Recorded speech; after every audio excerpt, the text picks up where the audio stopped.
I want to acknowledge and respect the Indigenous peoples within whose traditional lands we're meeting today. And I would look for a recommendation for adoption of the agenda as circulated. We've moved Watson Pop. No changes, anything from staff's point of view? Seeing none then, all in favor? Any opposed? That's carried. Thanks. Chair, We have received minutes. on privilege, can you just do a sound check, make sure I can hear okay and you can hear me? We can hear you quite well, Director Davidoff. Yes. Thank you, Chair. Okay. We received the minutes of the December 10th meeting. No changes I'm aware of. So we then will move on to item 6, planning and building inspection. We expect delegations from potentially 3 of the applications or land use files that we have. So I just wanted to check whether we have an online caller identified as 748897. And is that Baljeet Sandhu from Inder Valley Farms online? That's right. Okay, thank you. So I was just going to give a bit of an overview. We have delegations for your application, which is 6.1. It'll be next on the agenda. We have a delegation in the room for item 6.3. We have Daryl Steenhoff. We may have a delegation for item 6.4. So what we do with these delegations, and so this is relevant, Mr. Sandhu, for yourself, is we will have staff present a bit of an overview or an update on where the file is at. And then we would ask, as once staff has finished that introduction, we would ask that you would provide any additional information that you feel is relevant. And if you're willing to be able to answer any questions of the committee, when we're finished that process, then we would ask that you would stay on mute. And from that point on, the committee will move a recommendation and have their debate over the recommendation. So with that, we will open up with Eric Stout. If you want to give us an update on the file, please. Yes, thank you through the chair. This file started in, as you can see in the report, started in late 2023. Further communication was made throughout 2024 with the owner of site visits. Direction was sent noting that the existing building that was there, we couldn't find any records of it ever being a house. Our records indicated that it appears to have been an accessory building for farm use historically. The owner had informed us that it had recently undergone a substantial renovation to create a 3-bedroom dwelling unit. So at that time we proceeded with providing them with direction for compliance, next steps to make towards compliance. And since that communication, you can see in the report, evolved throughout 2025. This report came forward after we kind of haven't had any steps towards compliance in means of an application or anything of that nature. And currently there's a bit of stuff to be dealt with this building. And so that's why we are here with this recommendation today. Okay, thanks, Eric. So then to you then, Mr. Sandhu, did you want to provide the committee with any additional information? We have staff reports and some history of what's transpired on the site. But if there's anything you would like to add, this would be the time to do that. And then, as I said, if you're willing to answer any questions, that would be appreciated as well. So please go ahead, Mr. Sandhu. Yes, I was having a hard time listening to Christine Hopkins. Couldn't really understand him, but I sent an email a few days ago to Mike about and he asked me that he will present that email in front of the committee. And I'm not sure if you have that email in front of you or not. Yes, we have. So this was the email dated January 5th, where we understand you've had family issues and dealing with your wife's passing, and that you're out of country right now. So yes, everybody in the committee has seen that information. Yes, and I haven't received a few, mails or emails from the city, but spite of that, we are trying to get the whatever is needed to get this permit done. But we have to do it when we return to Canada this year in close to April. Okay, and I think that was expressed in your email that you'd be returning in a few months. So Yeah. everyone on the committee has seen that. If you didn't have any other comments right now, can I open it up to any questions from the committee members? Just looking around the room Hello? and looking online. Director Tierney, did you have a question? Go ahead. Yes, sure. Go ahead. So we're asking for the motion to be put off till February possibly. For the notice on title, but see Mr. The applicant there, sorry for the name, but is not returning till April. Is there a possibility of postponing till later date? If we were to move referral, that would be after we're finished with questions and answers to the delegation. Right. I guess the one question of relevance would be referring to mid-April if the applicant or the landowner is not returning until after that wouldn't do any good. So perhaps, Mr. Sandhu, would you know when in April you would be returning? Have you scheduled a return or is it still open? Yeah, we will be returning by the last week of April. But I wanted to tell you a little bit more about our difficulties to get these permits done. We choose a contractor first, and then he left us in the middle of the situation. He started the project, and then he left with the money, and then we picked up another contractor with the reference of Zedco. The contractor name was Sinclair, Graham Sinclair, and he did the same thing. So and then we were just left in the middle of uncompleted project. So we are still talking to a few more architects and contractors, and I think we're on track, and we will be able to resolve this issue this year, and we will be returning to Canada around end last week of April, and I think we'll have something to give it to you or tell it to you at that point of time. But we are talking at this point of time, we are talking to architects and contractors who can finish the permit and the project. Okay, thank you. I see there is a question from Director Vandenberg, but I'll go first back to Director Tierney and then Vandenberg. Director Tierney and Mr. Sandhu, Director Tierney is the director for your area. I'm not sure if you're aware or not, but he's the area B director. Go ahead, Director Tierney. Thank you, Chair. Okay. Yes, Mr. Sandhu, is anyone occupying the building? Yeah, are you asking if anyone is living in the building right now? Yes. No, not right now. Okay, thanks, Director Vandenberg. So I have a question for staff, if I may. Go ahead, and then if it leads to other questions, go ahead. So my question to staff would be, is there any kind of a sensitivity on this if it was referred to a later or a number of months down the road? Does it change anything? Is there anything that we ought to be aware of? Thank you through the chair. Placing a notice on title, I like to kind of have a lens as a temporary measure that's put in place until building comes into compliance or until a building permit has received a completed final inspection.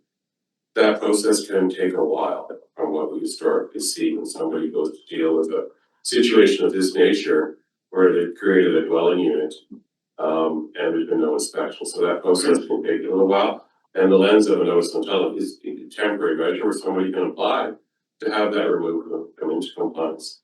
As far as delaying this process and referring it down the road. I would leave that decision with the committee. As far as the risk, this has been going on we're heading into, started in late 2023 and now we're into 2026. So I believe that a reasonable approach to seeing some steps toward compliance has been adopted. Further, Director? So if I understand correctly, the notice on title doesn't really change a lot of things other than it provides a degree of certainty that things need to happen. I think is what I'm hearing. I guess staff could elaborate on this. We're getting a little bit away from what the delegation needs to be involved in, but a notice on title has an important effect that if a landowner sells or undertakes to sell the property with the infraction not being addressed, the risk to the future landowner is very clear. No realtor and no buyer would fail to see the fact that there's a notice on title. So that becomes a protection for the regional district when we don't have any other real mechanism to ensure downstream that someone else may fall into a situation that they weren't aware of. So I do have more speakers, and I'm hoping if there's questions for the delegation or if it's to staff so that we can get back to the delegate. If they're just questions for staff, then we could ask the delegate to step back. But let's go through the questions anyway. Popoff, then Watson. Yeah. Director Popoff. Yeah, thank you, Chair. I know this question's been asked, but I didn't get the answer, and the question is to Mr. Sindhu, is the building currently occupied or is it vacant? Mr. Sandhu, Yeah, muted. oh, thanks.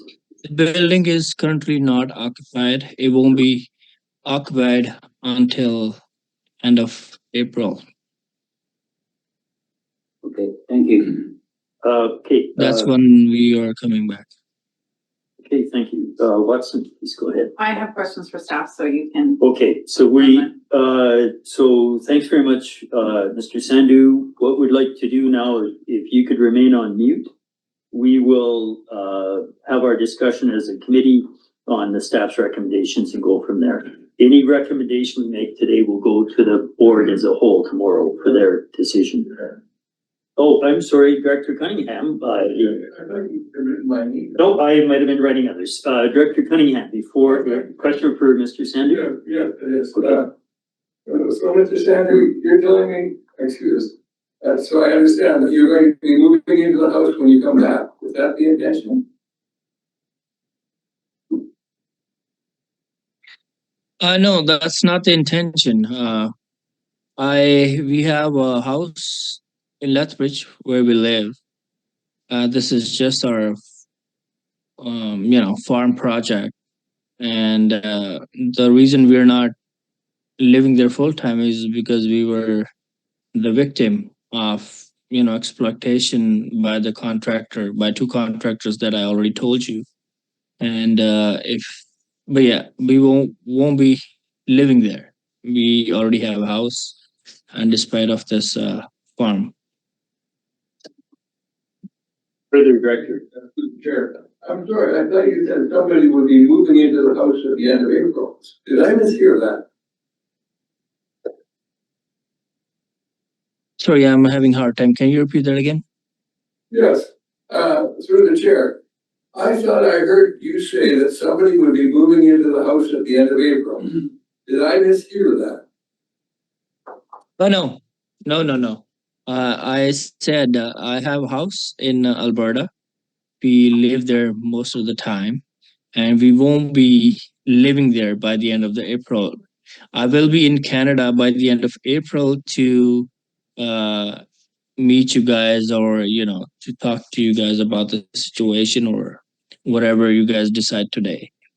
I'm just saying that I will be in Canada by the end of April. And I can be present at the location of the farm if needed. Okay, I have a question for you from Director Weatherhead. Oh, okay, a question for staff. Director Popoff, did you have for the second time a question for the applicant or the landowner? Yeah, thank you, Chair. And through the chair, I'm not sure I clearly understand. we are proposing to file a notice on title. But, from what I understand is that house will not be occupied in April. And the question to Sandra is, will you do all the recommendations that's recommended to make sure that house is occupiable before somebody occupies that? Or is that still an issue to be resolved, or somebody's gonna be moving in before all the issues are resolved? Because it's not compliant right now for occupation, from what I understand. Yes, we are already in talk with the architect and one of the contractor in that area. That is possible to resolve the permit issue before anyone lives there, if that's your question. You will try the best. Hey, thank you, Mr. Sandu. I don't see any other questions for you as a delegation. I do have some questions that will be the committee speaking with staff and then debating our recommendation. So you could remain on mute now. We will move into a recommendation or debate on a recommendation. We have, I do have still speakers. I have Watson and Weatherhead. Do you want to ask questions now? You don't have a recommendation on the table. It's up to you. Go ahead. I forget my question now. I'm definitely not gonna ask about occupancy, got that clear. My question's through to staff. Go ahead, sorry, that totally got me off rail. We'll go to Weatherhead, then pop up. Go ahead, please, Director Weatherhead. Staff, so the issue here is that you didn't have a building permit, is that correct? Through the chair, yes, that is correct. So through the chair, sorry to staff, then, so the issue isn't a,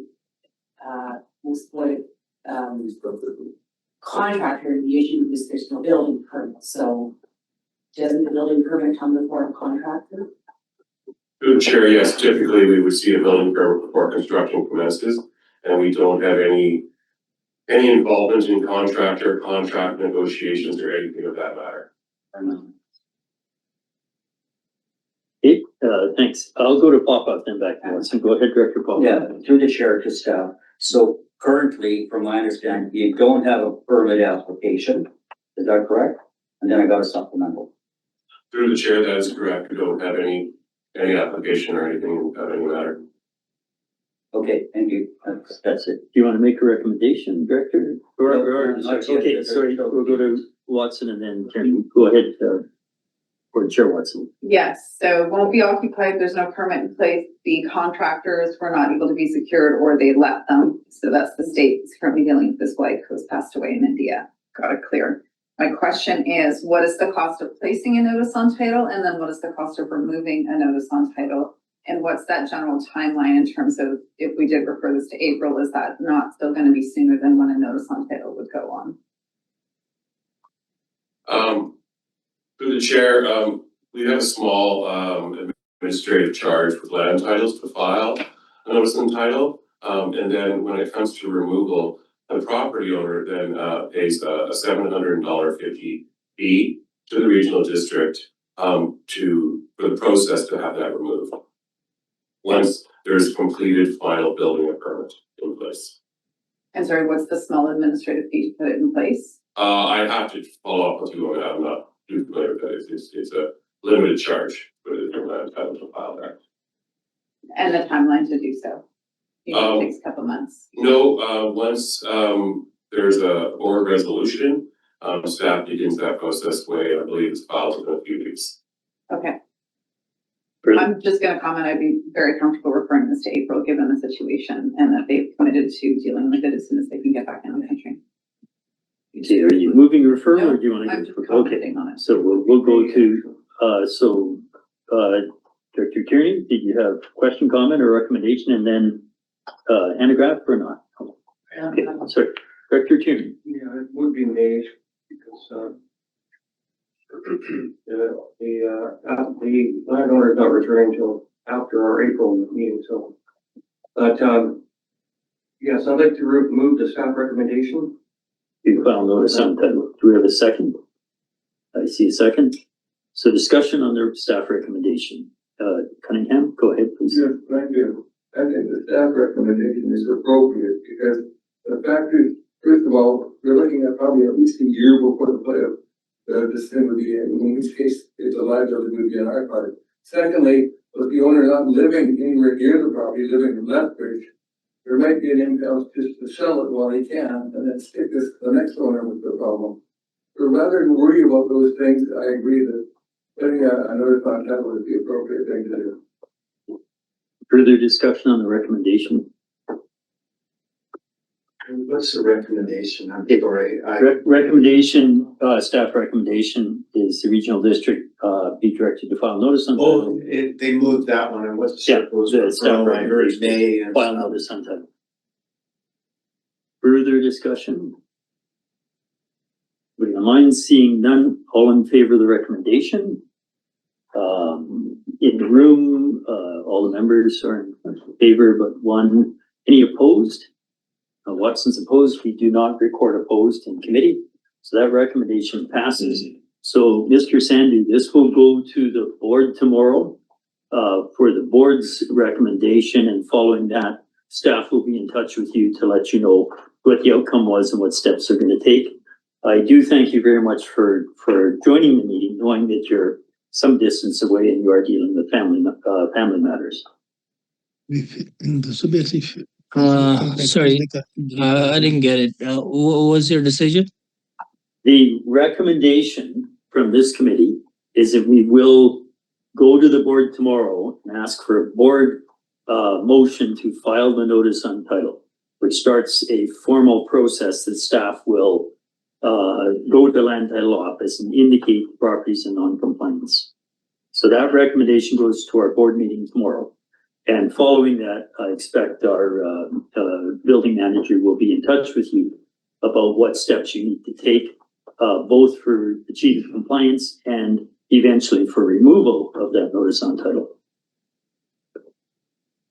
Oh, so you're, what I understand is you're not waiting until end of April? Correct. The committee's recommendation today is not to wait, but to proceed with filing notice on title. And as I say, final decision on that is tomorrow at the regional board meeting. But I do thank you for joining the meeting. You can continue to listen to the rest of the meeting or not at your choice. Okay, I guess I don't have any say right now, so, okay. Okay, thank you. We will move to item 6.2, that's the development variance permit, Mackey, 6102 Wills Road. This is electoral area F. We have the committee report updated by Sadie as of January 7th. And regarding the development variance permit, excuse me, and the staff recommendation to approve the variance permit. Please go ahead, Sadie, while I get a drink of water and give us the overview. Thank you. Okay, so as Chair Jackson noted, this is for a development variance permit application in electoral area F in the Squirrel Creek area.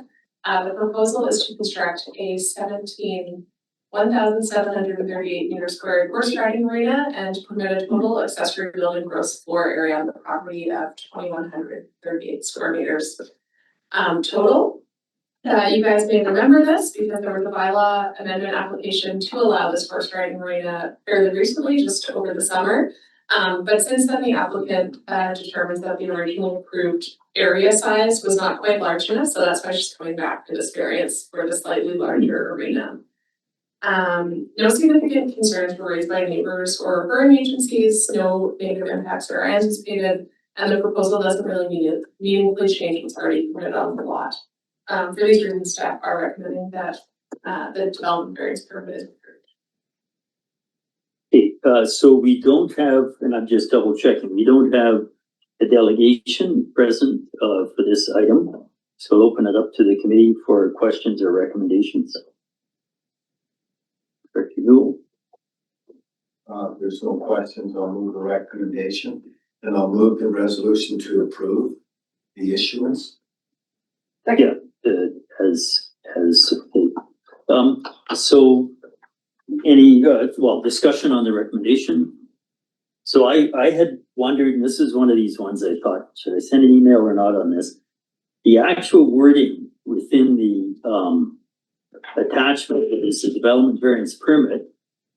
It still refers to changing the gross, floor area, shall not exceed 200 square meters to the 1,738 square meters. But for this particular property, there was already the site-specific increase of the 200. So is this just the way we do it? Because the one is part of the broad bylaw, even though there's a site-specific amendment to that 200 already? Through the chair, yeah, great question. I thought it just was clear to go from the straight 200, just so no one was confused down the road, but something we could discuss if that's better. You achieve that with me because, but then you would have to refer to the other amendment because it's a site-specific amendment. But legally, this is fine because you're just referring to the baseline 200 and the new number. Yeah. Okay, I'm sure it was an oversight. I have no further questions, Your Honor. Any further discussion on this recommendation? Seeing none, all in favor? Any opposed? So that is carried. This goes to board tomorrow. Thanks very much, Steve. Next item is 6.3 floodplain exemption, Steenhoff. What I'd like to do here, staff has, I didn't realize they have a full presentation. Maybe if you could remain while we'll go through several minutes, I guess, of an update, and then we'll proceed with the delegation portion. We do have Daryl Steenhoff present as a delegate for this one. So Zach, you have some background information for us, I guess, some fairly extensive information. The floor is yours. Thanks, Chair Jackman. Yes, so we'll go through a brief presentation just to highlight, the timeline of development on the property, identifying which structures are not in compliance with the applicable regulations and the covenants registered on title, and then we'll explain the staff recommendation in a bit more detail. So in 2002, the parent property was created through a subdivision. So that's what we see on the screen here, Lot 1. And as part of the Ministry of Transportation approval of that subdivision, 3 covenants were registered on title, which included a floodplain covenant that matches the RDCK's regulations for a 30-meter floodplain setback and a 3-meter flood construction level in relation to Wilson Creek. There was a series of authorized construction on the property. So in 2005, a building permit was issued to the applicant for a dwelling on the parent parcel. This dwelling is now located on the adjacent lot to the east, 270 Wilson Creek Road. And in 2006, a building permit was also issued for a manufactured home, which still exists on the subject property, 260 Wilson Creek Road, or East Wilson Creek Road. The original detached dwelling and the manufactured home were both constructed in compliance with the floodplain bylaw and the floodplain covenant. So just continuing on with the historical development of the property, in 2007, a building permit was issued for an accessory building. This structure was constructed in compliance with the floodplain bylaw and the floodplain covenant, and it also still exists on the subject property. In 2012, the property owner submitted a subdivision application to divide the original lot into 2 parcels, which are now identified as Lot B, the subject property, 260 East Wilson Creek Road, and Lot A, 270 East Wilson Creek Road. That subdivision application was approved in 2013. So moving on to the development that is pertinent to this floodplain bylaw exemption application. Those buildings are identified in red in the mapping on the screen. And so in relation to that unauthorized construction, in June 2022, the building department issued a stop work order for commencing construction of the primary residence prior to obtaining a valid building permit. The building official noted that the dwelling was being constructed within the 30-meter floodplain setback and that the 3-meter flood construction level had not been met. In addition to the primary residence, there are also 2 semi-permanent residences in the form of what appears to be renovated shipping containers, and 1 temporary residence, which appears to be more of a prefabricated structure. Those are also within the 30-meter floodplain setback. And then the planning department followed up shortly after the original stop work order was issued in July 2022 with written correspondence explaining the contraventions to both the official community plan related to the development permit area and the applicable floodplain regulations in the RECK's floodplain management bylaw. And as part of that package, staff provides information on how to submit the required applications. So just a summary of the nonconformity. So the primary residence, the 2 semi-permanent residences and 1 temporary residence have all been constructed in violation of the RECK floodplain management bylaw, the electoral area H official community plan, specifically the watercourse development permit area, the RECK's building bylaw. And there are 3 restrictive covenants on the property, but the most applicable to the works that have been done are the floodplain covenant, which I mentioned earlier, that was registered through the subdivision, and that floodplain covenant matches the RECK's floodplain requirements and regulations in terms of a 30-meter setback and a 3-meter flood construction level. So just getting into this application type and our standard requirements, for site-specific floodplain exemption applications, a flood hazard assessment report is completed by a qualified professional and is required for the RECK to consider these types of applications or any relief from the floodplain regulations. The report must meet specific criteria that are set out in the terms of reference that we provide to the qualified professional that is responsible for preparing these types of hazard assessments. In this case, the applicant and the qualified professional were made aware that the report was deficient for a number of reasons. Those reasons are up on the screen, but just to go over them quickly, a flood assurance statement was not provided with the report.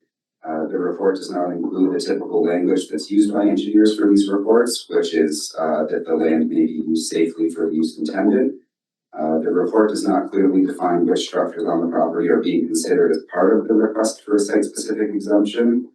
It does not identify which sections of the floodplain management bylaw the development is being exempted from, and specifically what I'm referring to is it was unclear whether they were also requesting an exemption from the 3-meter flood construction level. They did clearly identify that the floodplain setback was not being adhered to, but the FCL was not specifically mentioned in the report.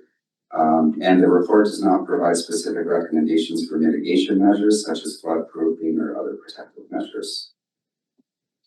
So based on those deficiencies, staff is not in a position to rely on that to make any sort of recommendation to approve the application. And the applicants were given time to prepare a revised report, but chose not to provide an updated report. So just to kind of summarize where we're at now and staff's considerations, based on provincial guidelines, floodplain setback requirements should not be reduced unless there is a clear hardship, such as topographic constraints, exposed bedrock, steep slopes, that leave no other option than to build within a floodplain setback. In this case, we feel that there's ample room elsewhere on the property, with consideration of other covenants that would restrict proximity to Wilson Creek Road. But specifically, there seems to be adequate area at the southeast corner of the property that is closer to the neighboring property 270 East Wilson Creek Road and the road itself. Although an engineer's report was submitted, it is a post-construction assessment and does not meet the RECK's terms of reference. Critical information is missing, such as those things that I've already mentioned, the flood assurance statement, confirmation that the land can be used safely, identification of the structures and bylaw sections, and recommendation for mitigation measures. And so despite being notified of these deficiencies and being given time to submit a new report, the applicant has declined to provide that further information. Approval of this application or consideration of approval would also require modification of a provincial covenant or release from that covenant.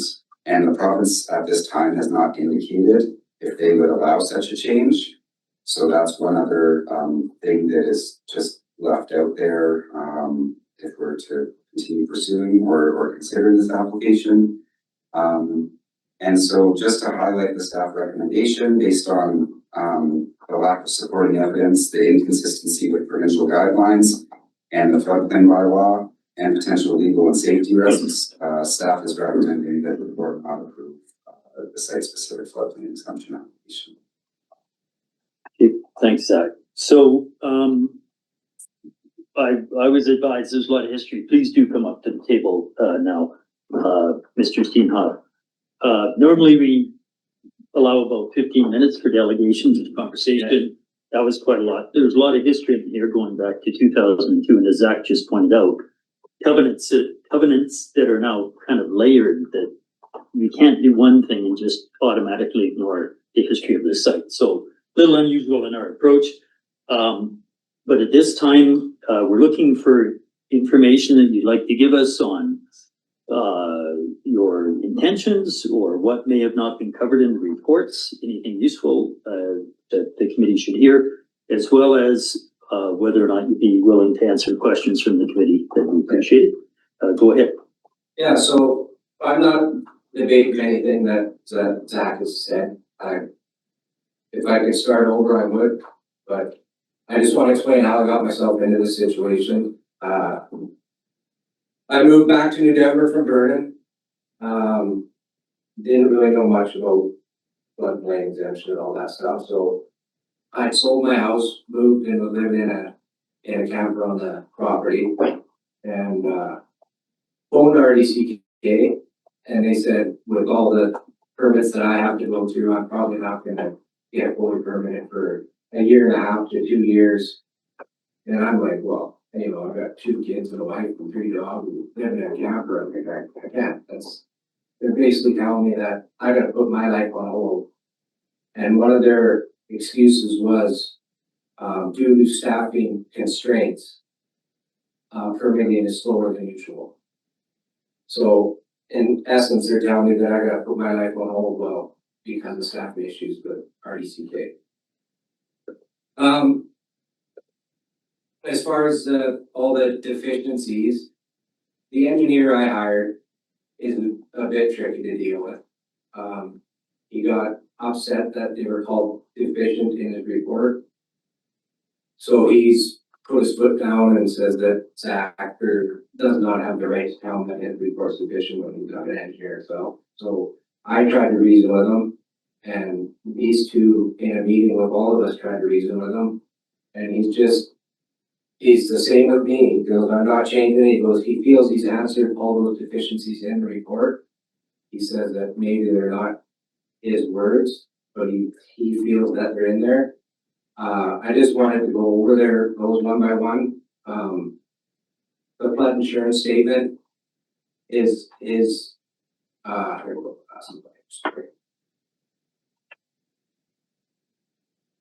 my engineer has My engineer has advised me that the substance in this requirement is already addressed in the entirety of the report, although it may not be exact format for RDCK or that RDCK prefers. The second one, safe use for intended purpose. The engineer has addressed this directly by assessing the structures against RDCK's floodplain framework, and the conclusion set in the RDCK DGC 220 floodplain report that is very low life safety risk is what he's saying. So he says, I believe the requirement was met, and I have shown that I agree with the report that it is low risk and no threat to life. So he agreed with that report, and he says that should be sufficed for safe use of intended purpose. Now, like Zach said that he doesn't write those words, correct? So that's where he's at with that. Third, temporary buildings we've talked about. I'm willing to tear them down. The two C-cans were bedrooms. The other one was where my wife and I resided while we built. And I got no problem removing those. Nobody's in it right now anyways. Identification of which sections I'm applying for. I hired this guy to do this report and he's missed up obviously. The construction in a floodplain would be section A and section B setbacks from water course. Those are the two that I'm aware of that should have been in that report. The fifth is floodproofing. He didn't see necessary for floodproofing because it is low risk. And RDCT's report also says that,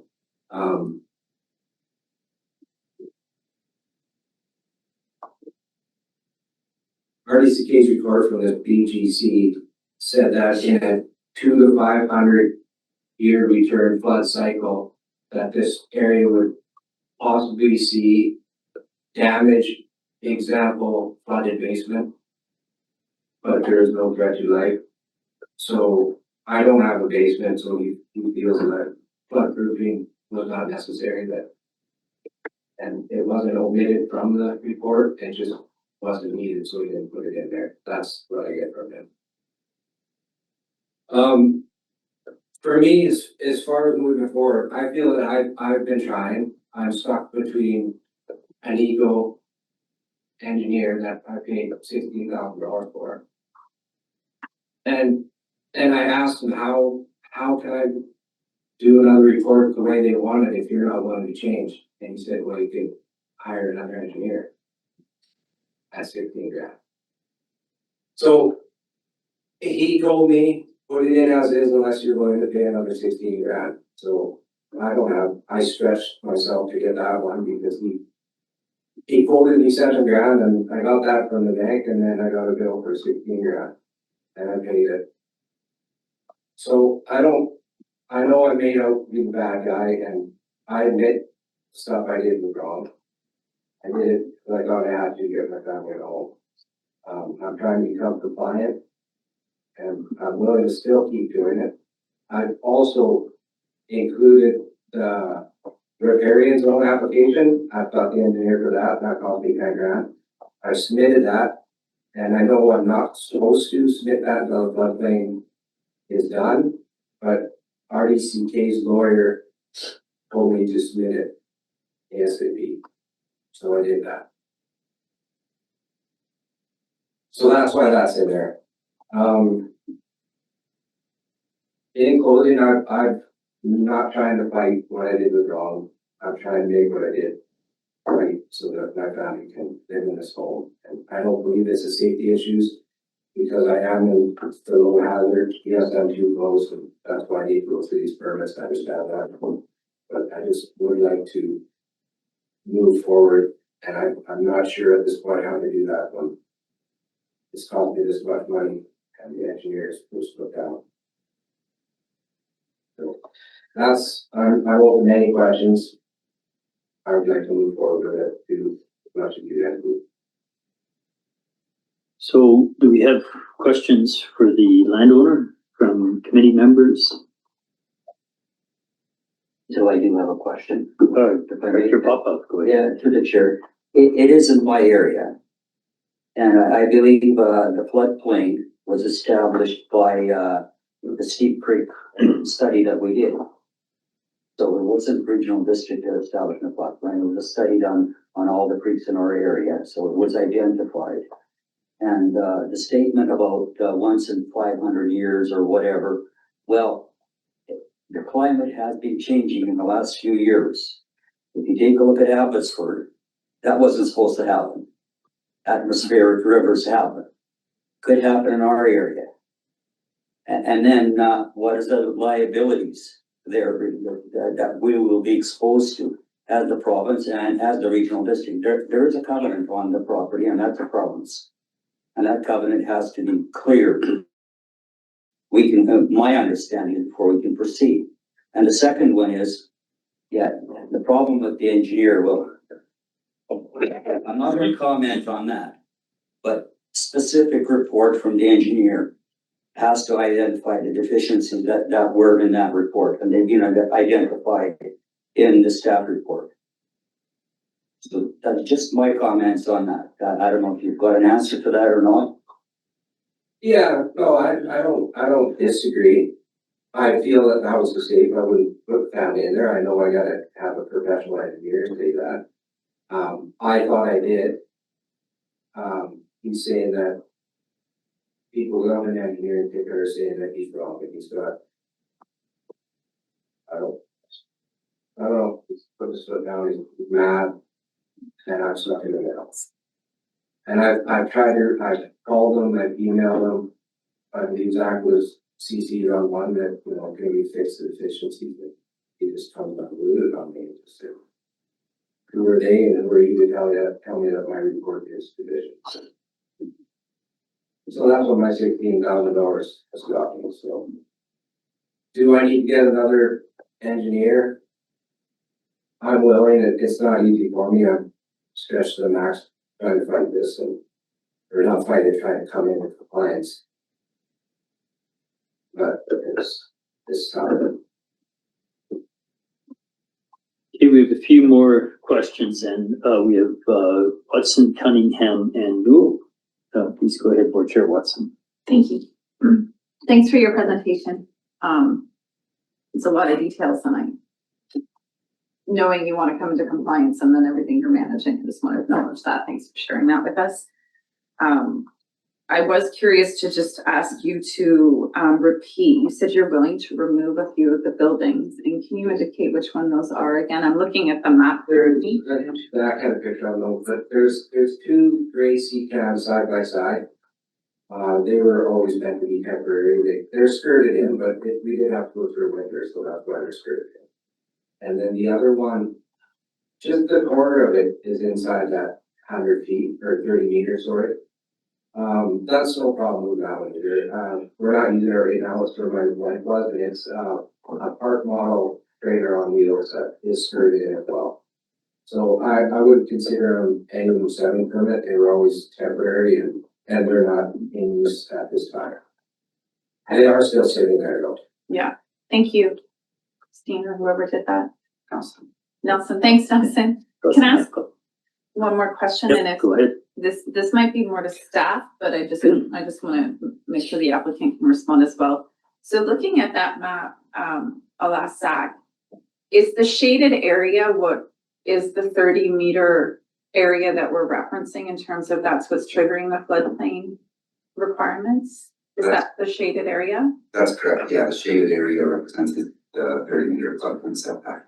Okay, and then my other question to that, if it's okay, Chair, Yes. is that when you look at that and you look at what's not shaded, you have less than half the property left that actually doesn't fall within that. Is that correct? And what, like when we talk about, and this is just so I can understand, when we talk about hardship, that's one of the notes on hardship is how much of the property is left that you can build on. So do we have an idea of what that is in terms of general hardship perspective? Through the chair, I don't have specific measurements in terms of the gray area representing the lands within the floodplain setback and the lands outside of it. The whole property is 0.91 hectares, I believe, 2.2 acres. What I stated in my presentation was that in the area that looks kind of more heavily treed at the southeast corner, that area is well outside of the floodplain setback. So with consideration of removing some of the trees, there would be space there that meets all the regulations and gets the dwelling outside of the setback. So when there is area on a property where a house could be built, it's hard to argue hardship, because usually hardship is reserved for topographic constraints, so we have no other option. Okay, I have other questions, but they're related more to risk Yeah, factors, so I can maybe wait. we'll wait. Yeah. So if we have further questions for the landowner, we have Director Cunningham next. Go ahead. Thank you. To the owner, I sympathize with you, especially because the question you talked about the engineer, that wording is specific because it means that he has put his license on the line saying the property is safe. And that's why that specific wording has to be there. And, when he doesn't, it means that he's just walking away saying, sorry, it's not there, so if something happens, it's not my fault. And that's not why you hire an engineer. You hire an engineer to do a thorough inspection, and after he's done the thorough inspection, he'll say, yes, it's safe for the purposes intended, and you have that insurance, and his license is on the line because he said that. It's sort of like, a lot of professional associations that you go to, when they say something, and they put right it in the proper wording, that's what happened. What you're basically saying is, oh no, I'm getting out of here, and I'm sorry, too bad, so sad, and nothing happened. And if I may, I'm giving you advice, as a parent, I talked to this professional association, that seems to me taking money without proper, the pretenses. Not what you do, you should have said, yes, it's good, or no, it's not, and sorry. And thank you very much for your, I sympathize, I've been on the board a long time, and I know the history very, very well. And, I can understand where you're coming from with this. Our problem, of course, is to make sure that what's done is done properly, especially, and good luck. Yeah, I think on that, I asked them what it would take to get in, like, how can I get to what they want through you? And he said, I'm taking that. Questions, Director Newell, floor is yours. I think we touched on it with the last comments, so I don't have a question now. Okay, I'll ask a question because we touched on a few things here. The two main issues, as I've seen them, are perception of safety issues or risk, and that will rest on acceptance of an engineer's report at this point. The other issue is there's an existing covenant. Have you gone down the path of finding out, talking to the province and or directly with staff, what actions, if any, you would need to take to address the fact that this lot has a long-standing covenant on it? Have you pursued what that takes to have that? Really understand. I didn't know that was there, to be honest with you. I knew I had to get the floodplain in their area, but I didn't know there's a whole separate thing, but that's news to me right now. So I understand it is an issue and it is something as a committee and then as a board we have to address because we don't have power over all such things. The province, that covenant, maybe to staff, the province has required that covenant, have they not? As a condition of the initial subdivision. That's correct, yeah, that covenant is registered. However, the Ministry of Water and Resource Stewardship was formally named, yeah. So the issue is we can't say something's okay to do when the province has said it is not. You might have noticed they get to tell us what to do, not the other way around. So that's why I asked the question, have you discussed that issue? So thanks. The answer at this time is no. Further questions of the delegation, Vandenberg? Delegation? No. Okay, any other questions for the landowner, the delegation? So thank you very much for coming in. If you wouldn't mind stepping back to the gallery again, we will look at recommendations and debate it. Thanks. Okay. So we have staff recommendation to not approve. Looking for speakers, or if Director Popoff, you had indicated, I'm going to Popoff and other speakers. Go ahead, Director Popoff. Okay, so just a question to the chair to staff. If we move the recommendation recommended by staff, will that still give the opportunity for the applicant to go back and correct the deficiencies and then reapply?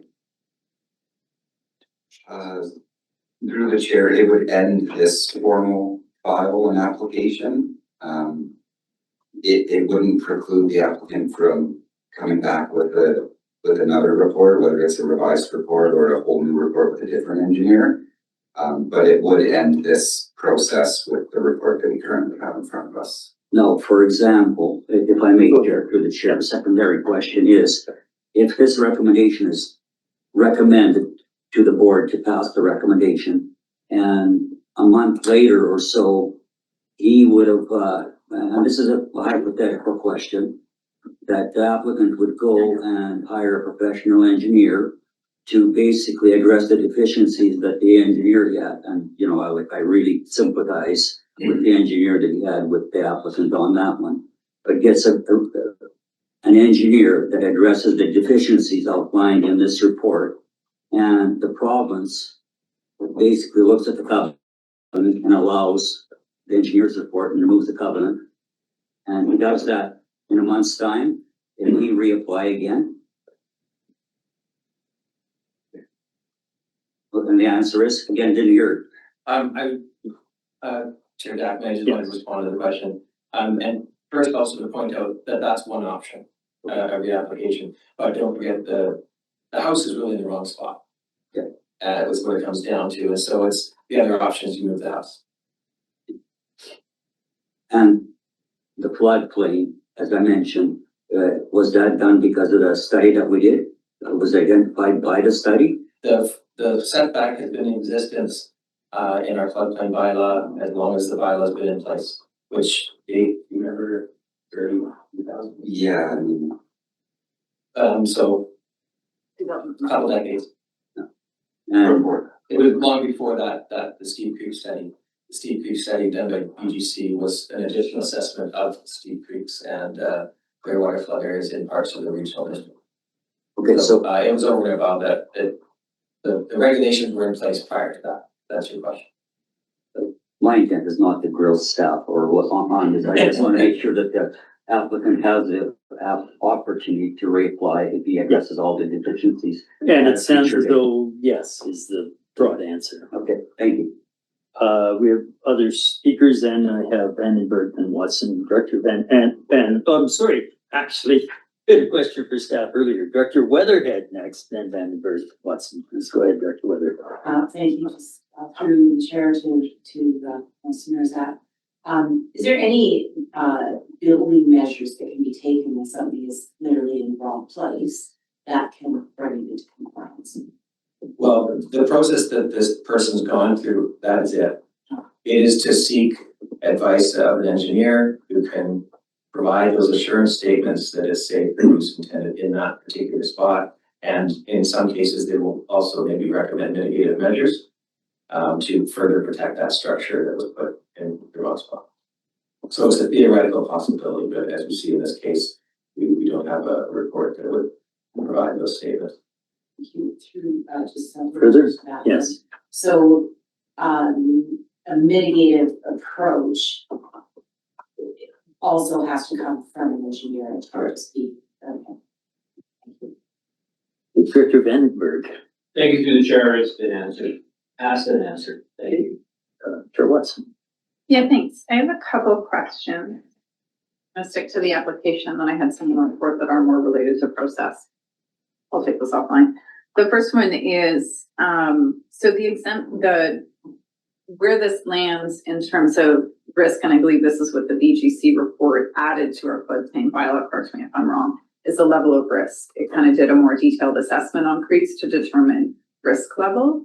So this is a low risk area. And I'm curious if, I'm not saying you have to, but just curious, we were able to get an idea of risk factors through that detailed study using LiDAR. So when it comes in as a low risk, are we able to be more amenable based on the risk factor that we now know? Does that change at all our liability, noting that this is a lower risk than, let's say, being in the high hazard area of Johnson's Landing right now? How does that factor in? And I have a couple more questions. Yeah, I don't think it would factor in really. Okay, so getting the risk factors doesn't actually make a difference to what we're doing. We still, I guess, Chair Jackman, I guess the way I respond is that the regulations have not been satisfied in terms of the structure being located in a setback area. And the reason for those setback areas is to recognize that these are dynamic systems, these streams, and they can flood and those shorelines can change over time. And it's the safest approach is to keep structures well back of that stream bank in order that you're not investing in something that's going to be lost and or that life safety could be at risk. So that's why it's there. The BGC study it added to our understanding of the risks presented in some of the steep creeks and Clearwater flood areas in the regional district. It was additional information. I wouldn't say that it softens or lessens the risk presented here. Okay, I understand the purpose of regulations and I understand what these regulations state. I was just trying to intersect, why did we spend millions of dollars on a study to show us risk factors if we're not able to use those to best determine our risk tolerance, which I believe is another step we're taking down Chair to. Captain, if I could add to that, you're absolutely right, that we will be incorporating the value of that information that we got in the work that we're currently doing in updating this bylaw. And also, you're probably familiar with the risk tolerance policy work that we're doing, so that will, and we've also benefited from that information in the sense that the engineers working on say applications like this need to incorporate whatever information comes from those other studies that are present. Okay, sorry, I have a couple more questions. Go ahead. So just in terms of reapplication, my understanding is it's a 6-month period to wait until they can reapply. So just wanted to verify that. I believe the wording, Chair Jackman, in the bylaw says that they are, if it's the same application, they have to wait 6 months. Yep, the chair is correct.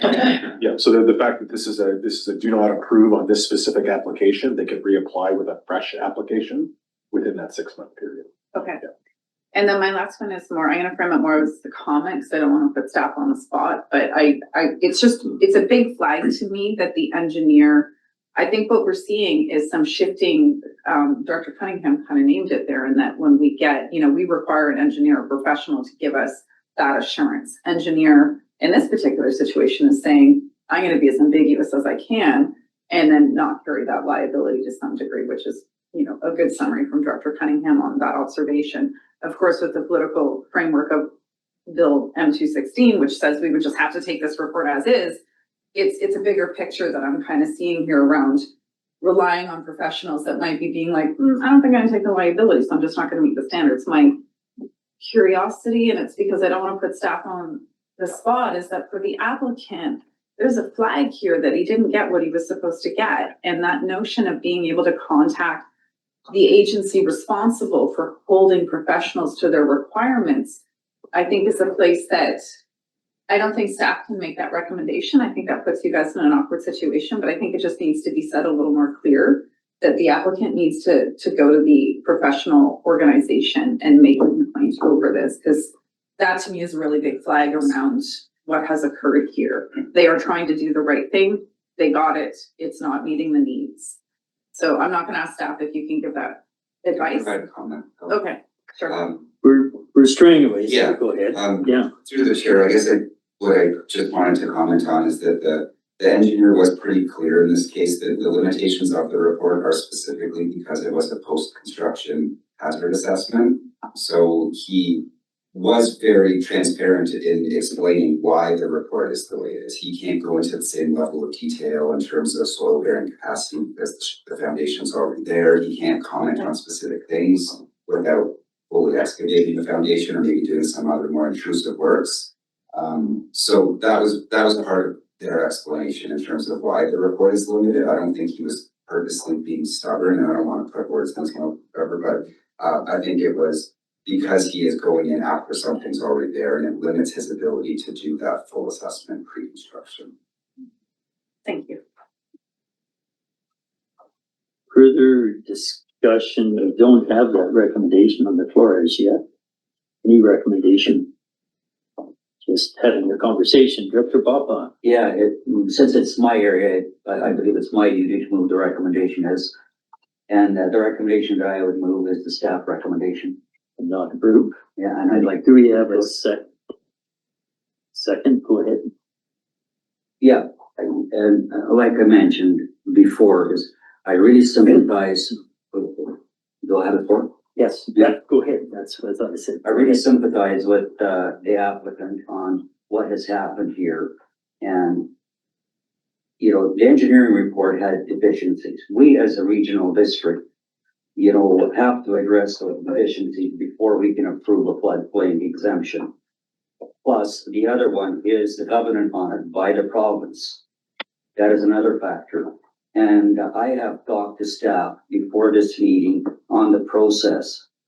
If it's deferred to a later date or whatever, it'll take about 6 months before all of those deficiencies can be addressed to the satisfaction of staff, providing they are addressed to the satisfaction of the regional district.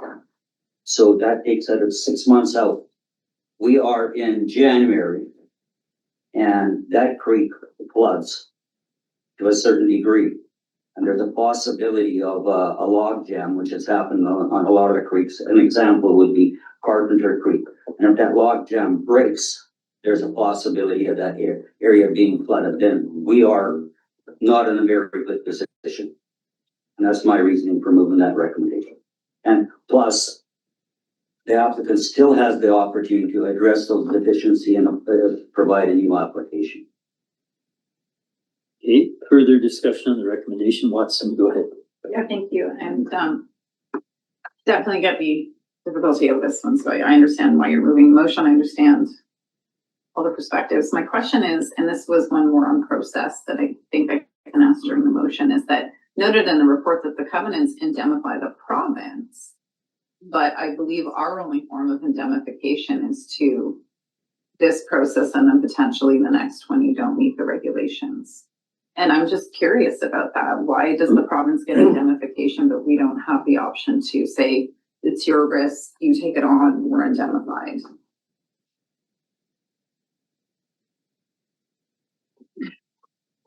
Not an easy answer here. Chair Jackman, the question is why is the province entitled to The protection. that protection and we're not? Well, you may recall as well, there's some question as to whether they even would be. Yeah. As you may recall from our, some other advice was that, you know, if they're not enforcing that covenant, that also means that they may also not enjoy the opportunity to be safe, harmless, should something happen. So, I think I would disagree with the understanding that we heard from the provincial representative in their comments to us, because they differ from other awareness we have of the law. Okay, I'm gonna add a little bit. I still see there's two issues here. The one, the covenant we keep going back to. You know, if a natural resource officer was there to talk about what's going on, what's happened, transpired, that would be a different story. Some compliance and enforcement action, we haven't seen that. So that's wide open, and it doesn't sound like any steps have been taken to address that dilemma. The other one is that we have to stop calling an engineering report deficient, please. I take it that there's an engineering report that is not complete or satisfactory to the level required to get over one of the two hurdles in this application. And when a report's not complete, having done a lot of engineering investigations myself, if further steps are required, such as intrusive investigations, that cost further money. I mean, a couple come to mind right off the top. Can you look at this? An engineer should never take on, by code of ethics, work that they believe they cannot complete, or they're not qualified, or have the experience to undertake. But if there's barriers to the investigation along the way, as they get to know the site, then those barriers either have to be overcome, or the engineer should withdraw their services in step one. But it sounds as though there's barriers. There's more work to be done. So calling something deficient when it's not complete is an entirely different thing. Something to bear in mind in general. So to me, the covenant issue is almost as important as the other. And in general, the other thing, when you have creeks that may tend to meander, and that's why you see 30 meter setback by default by the province on some versus the 15 we have in other places. When a creek meanders, it could jump to the low area that you might have been pushed to build in because it's away from the creek, but the avulsion could move the entire creek to that low area. We have no idea until there's a proper geotechnical evaluation of the entire bank, whether or not an avulsion is likely. Great Creek, there's two paths of avulsion, very clear, one north, one south of the current channel. A few years ago, there was fear that it might go to one or the other. And part of that fear was enhanced by the fact that the property owner to the south had dug a water line and therefore disturbed the soil and vegetation substantially, inviting the creek to jump. So there's a lot more to this kind of thing. But to me, there's two issues unaddressed. One is whether or not the report the engineering report can or will be completed as required. And then at some point, the covenant's got to get addressed. So I have to support the recommendation. Any further discussion on this? Nobody online, seeing none, all in favor? Any opposed? So that is carried, that goes to the board tomorrow. And then staff could, contact us if there's any next steps to be taken. But I do thank you for coming in and explaining, your situations. That's not approved. We are at, 11:10 in my house back in shorts, just past 10 o'clock. Maybe we'll take a break till 20 past. About a 9-10 minute break, stretch our legs. Thanks.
Okay, that was a little longer than 9 or 10 minutes, but we are calling back to order again. So I want to call point of order now. Here on, Finally, on our extended break. we are on item 6.4, land use bylaw amendment, MACE, electoral area F. And, we did not do we have the delegation No. for this one? There were maybe, nobody's online?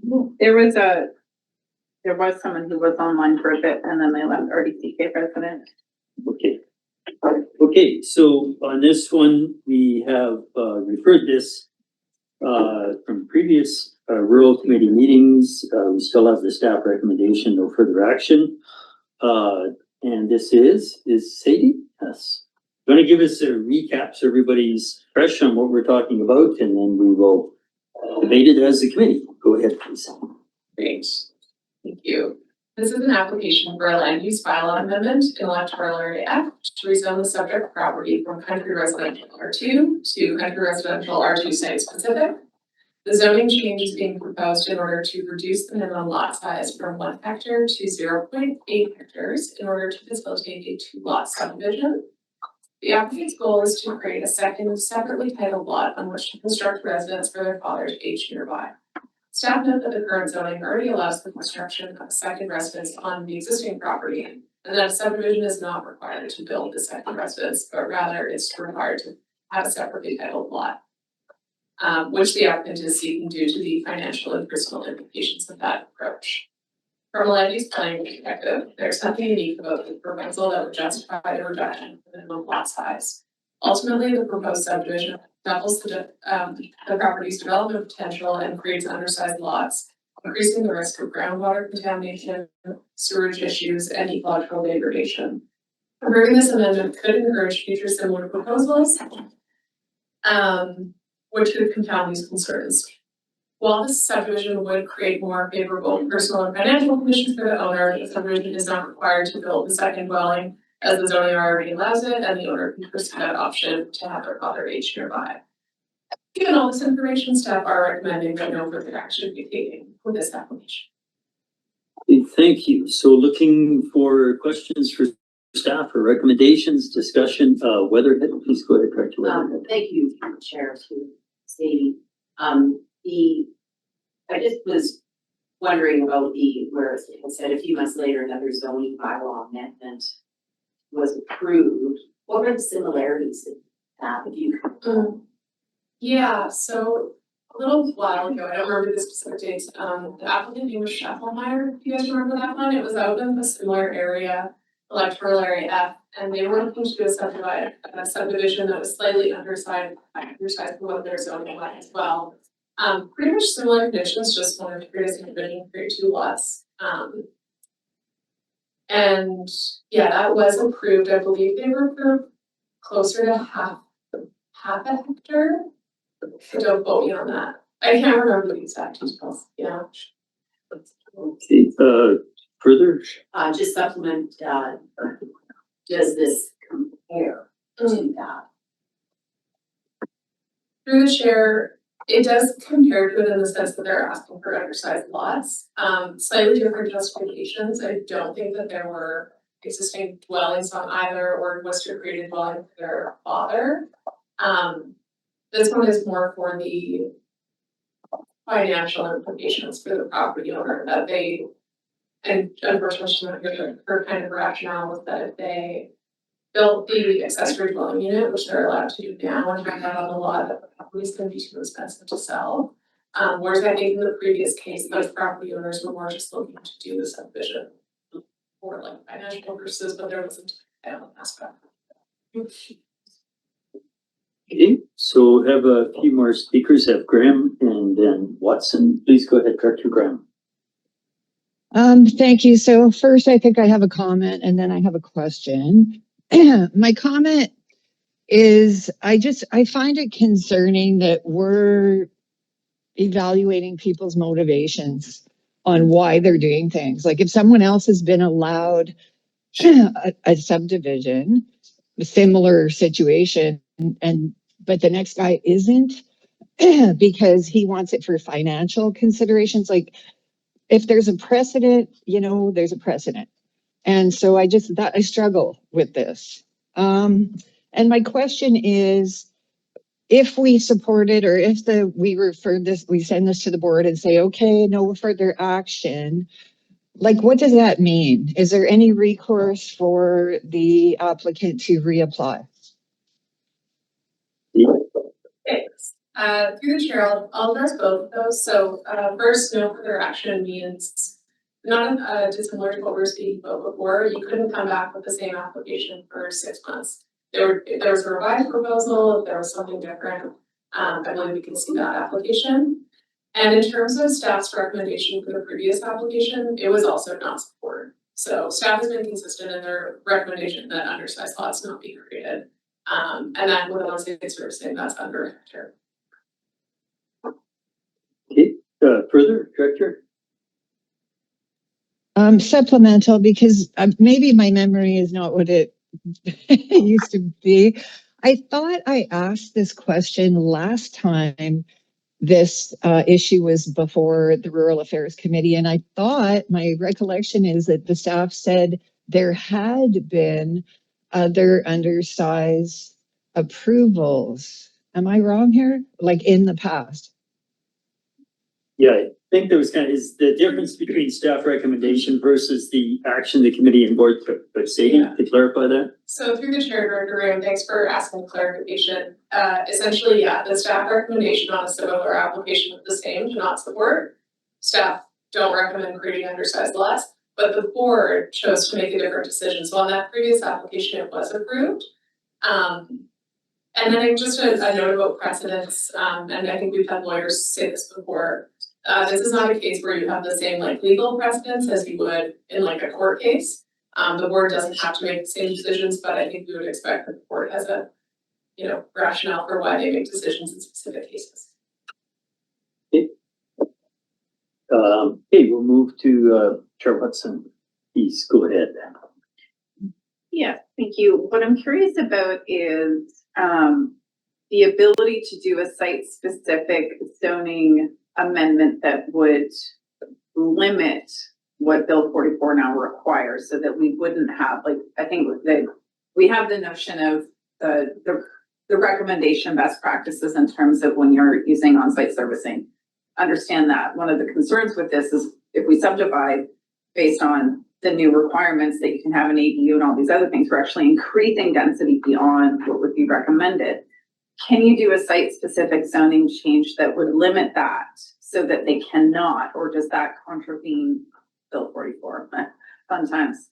Through the chair, my understanding is it would definitely not be a best practice for the local government to try and under zone for what the province has just legislated that we have as the minimum. So I think that would put us into some legally murky waters. That was sort of what was explored through the covenant process, and that wasn't recommended. Supplemental. Go ahead. I understood why the covenant wasn't recommended. There's a lot of different things in regards to enforcement, and it's just a different tool. But I'll just say not that I understand what you're saying. I would say if the province gave us the regulatory regime to create zoning, they're overstepping. And I would suggest that we actually just limit what the dwellings can be based on best practices and not follow the province who doesn't understand the local context. So that's more of a comment in general, not to you, Sadie. Thank you very much. Okay, I'm gonna ask one of my previous questions again, that because we don't have a recommendation on the floor. I would hope we get more guidance on this minimum lot size and best practice, and all these words get thrown around when we see our subdivision bylaw update, to provide us with that guidance and maybe look more closely at maybe not using the word best practice, but actual practice. Like, what are we actually seeing in terms of septic and servicing sites? When do we get to see the draft of the subdivision bylaw, in case this happens to go longer? Through the chair. The subdivision bylaw update. Yeah, it's not clear to me when we'll see a subdivision bylaw update draft. But I guess the one point I would make is that we do have a workshop planned for February to discuss the subdivision bylaw. That will be the next opportunity. Off the top of my head, I can't remember the work plan timing for each of those when we would have the draft. So the the workshop won't come with an actual draft wording. It'll just be more general conversation. Yeah. So it's a ways away. And then, because I still have the floor apparently, what Director Watson, Chair Watson refers to me does kind of make sense. And this is gonna come up again a little later, but you know, we were told that we had to modify our zoning in any restricted zones that would otherwise be restricted to single detached and or duplex housing. And we've got some nice little presentations coming that show here are the options that meet Bill 44. And one of them would be to say, site specifically, we will allow you principal residence with an accessory suite, period. And to me, that's one of the options that Bill 44 says that's acceptable. So I don't see why we couldn't go that path and say, well, here's a site specific model format that meets Bill 44. But I think the question is, was Director West's question not we're getting at, can we restrict it to one dwelling, which I believe would be ultra. So this is now my question, Yeah. building on Director Chair Watson's. Can we not say site specifically, you can have a principal accessory dwelling and a accessory suite, period? Because that is one of the options for what would otherwise have been restricted to single detached and or duplex housing. That's an option. Yeah, so basically that, like, if we look at the property now, it's over a hectare, so their permission under the current zoning is they could have a duplex, or they could have a single detached home and a detached accessory dwelling unit, or they could have a single detached home with a suite inside. If it was an undersized lot that were, like, let's say that the board approved this and they created 2.8 hectare lots, they wouldn't be allowed to now have a house with an accessory dwelling unit on each lot. They would only be allowed to have the house with the secondary suite or a duplex on each lot. But it would result in 4 dwelling units being able to be built on the same lot rather than 2. The point of it is that we could perhaps limit the size. Instead of 2 5-bedroom houses on each lot, we would have the 5-bedroom house, which is their right, plus the accessory unit, which we can limit the size or we can limit something. Is that not an approach that's worth exploring? Because I see we are getting requests to downsize lots to optimize technology in terms of, you know, options for septic and stuff like that, and densify. Yeah, thanks for this question. I think some of the, when we talked about this before, some of the concern around was monitoring and enforcement. So in terms of people building stuff and then converting it later, it's really hard for us to actually kind of keep track of things. So once something gets built, say just like a big garage, and people convert it, I think that's some of the concern. No, Well, thanks. yeah. I don't expect you to solve it today. It's Yeah. just, it's out there begging to me. You can't tell how many people are couch surfing in Area A, but I will tell you many more people living in some residences than numbers of bedrooms. Yeah. So I have, Cunningham, Weatherhead for the second time, Watson for the second time. Please go ahead, Director Cunningham. We don't have a recommendation, so I know, we never, well, we do have recommendations, but it's not really. not on the floor. That said, yeah, I really worry about such things as water and septic. And I know in other areas, especially on hillsides and things like that, we've got bedrock underneath the soil. And yes, in some cases you may have 2 hectares and still not have decent drainage, or not have drainage without it coming to the surface. And I know areas in this regional district where it does come to the surface, where drainage does come to the surface, and you walk by and it smells like exactly like what it is. And yet somebody's building right next door, and that density must be, what's the word, notice blind? But it happens, and quite frankly, they're doing it quite legally because it says so. I think that we have to look at the big picture when we talk about these things and not just say, oh yeah, it's 2 hectares, we'll allow this and that. No, that's only the first step of what's allowed. The next step has to be what's going to be safe. Thank you. Okay, I don't see any other speakers for the first time, so for the second time, Director Weatherhead. Thank you, through the chair, to see if the surveyor surveyed this different and had one of the lots pulled on there, and the other that much smaller, what would the scenario look like differently in terms of what we were talking about here, accepting the building, built for all the things? Yeah, through the chair, I don't know that it would be super different. You just sort of be shifting more of the concerns to one of the lots being created and creating more of like a safer lot, so. Okay, Watson, was that the question or? It was Second time, do you have more? pretty much the same question, just that I noted if the subdivision was creating a 1 hectare lot, then you could then address the issues with the remaining one, which is not gonna be adding, left with what currently is in place, which it does meet the requirement. So I was just essentially thinking if they subdivided with 1 hectare and the difference being what's on the current dwelling. It's not a question for you, Faye, you can worry about it. I'm not seeing any other hands or questions. Yes, Director Newell, please go ahead. I'd like to move referral to February 18th Rural Affairs meeting. I cannot discuss the Well, referral. do we have a second for referral? This is second for referral. Is there any proprietary reason we should discuss when or how to refer this just to February? Sadie, go ahead. Yeah, if, just to make sure that we include the February meeting date, in this meeting so that we don't have to give notice to the newspaper again. Yeah, it would be the February Rural Affairs Committee meeting on. I said the 18th. Yeah, so February 18th. So moved and seconded, no need for further debate. All in favor of referral? Opposed? So, good. Not to referral, we're in the middle of a vote. Oh, I thought it was over. Sorry. No, I thought I saw some hands opposed and I didn't. Okay, so that is carried. We will refer this another month. Director Newell on privilege. I don't get all those on that. fancy. Well, thanks everyone for your understanding, and some of your questions highlighted the complexity for me of this issue.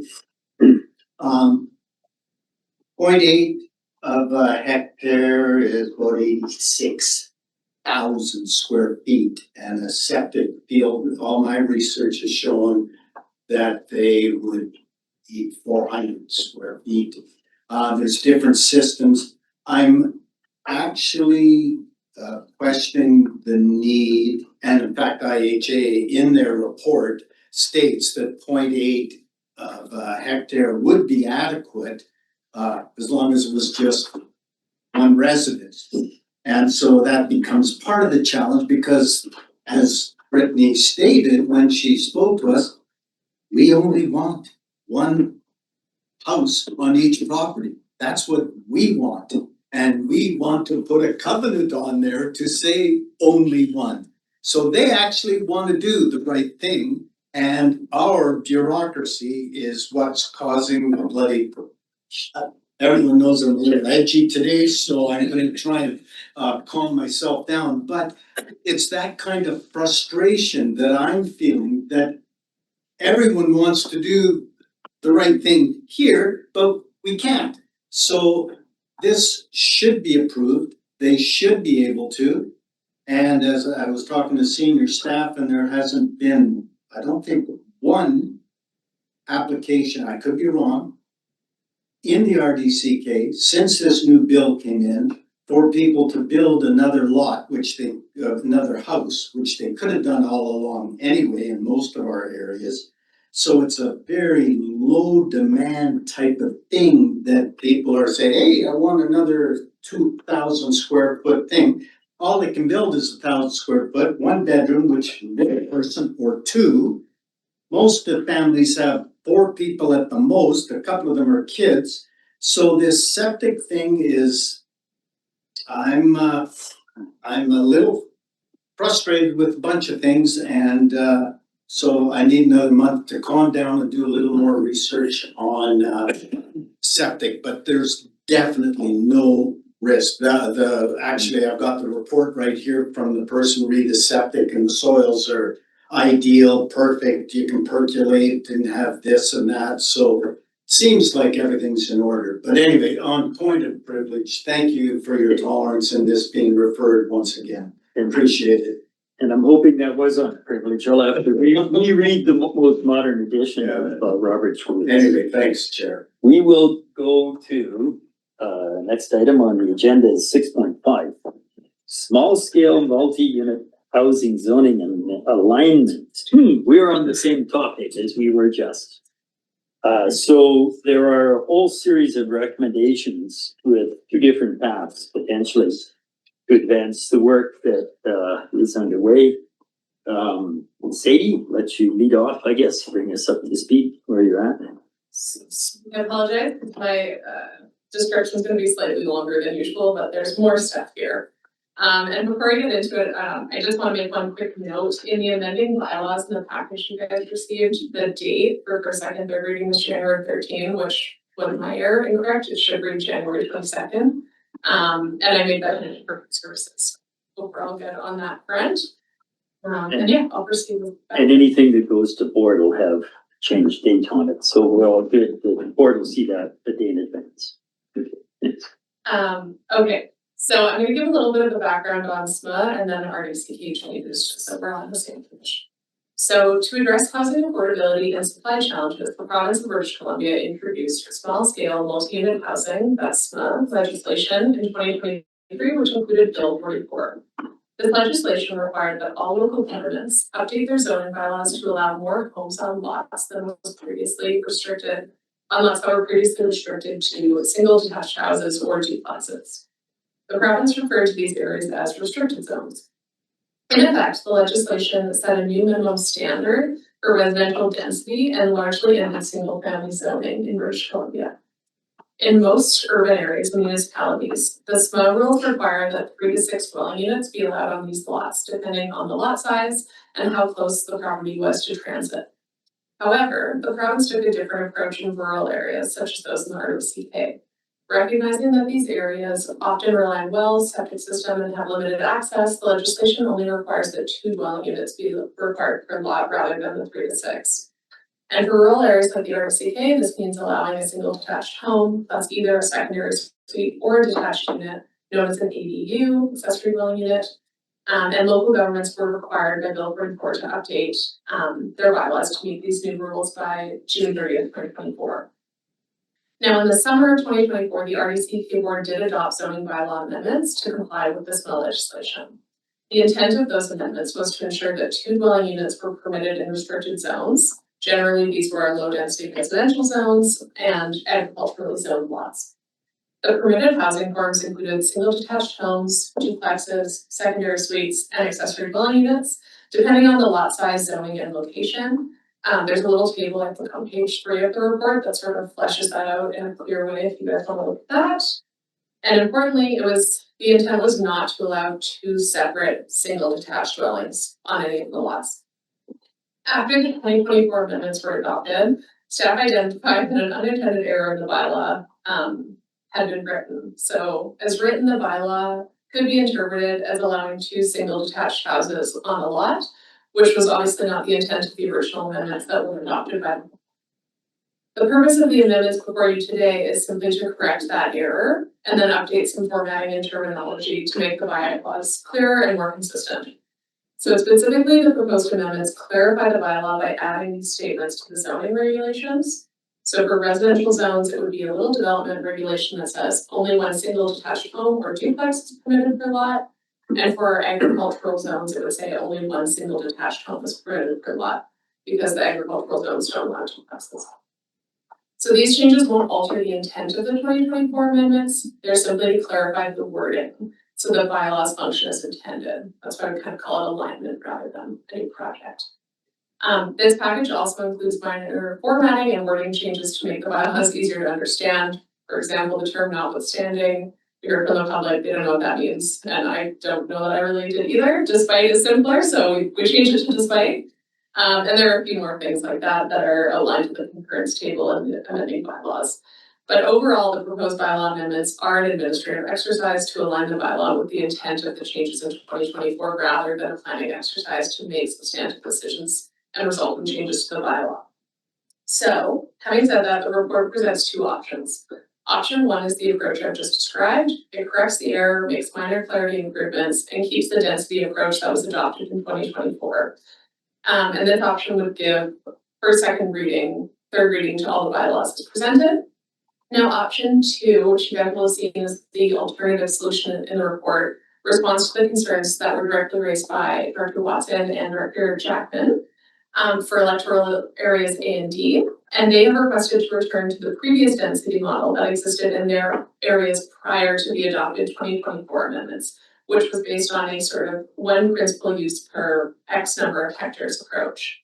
Under option two, staff would be directed to prepare revised amendments for those two electoral areas, and then the other electoral areas would proceed as outlined in option one. So the options one and two are consistent for electoral areas B, C, F, I, J, and K, but they differ for A and D for options 1 and 2. That's all I have. Okay, thank you. So I have a speakers list right now, Davidoff, Watson, myself. Go to Director Davidoff. Go ahead, please. Yeah, thank you, Chair. So Sadie did an awesome job at our Area I APHC committee meeting because we had an application that came in for a variance that raised all these issues contained in what we're looking at right now. And we kind of summarized it all at our APHC meeting by looking at our old language, like, you know, our mid-90s, where we had certain zones were allowed to have cluster housing. And this is well before any provincial regs on any of this. So we ended up having a pretty comprehensive cluster housing option on large lots.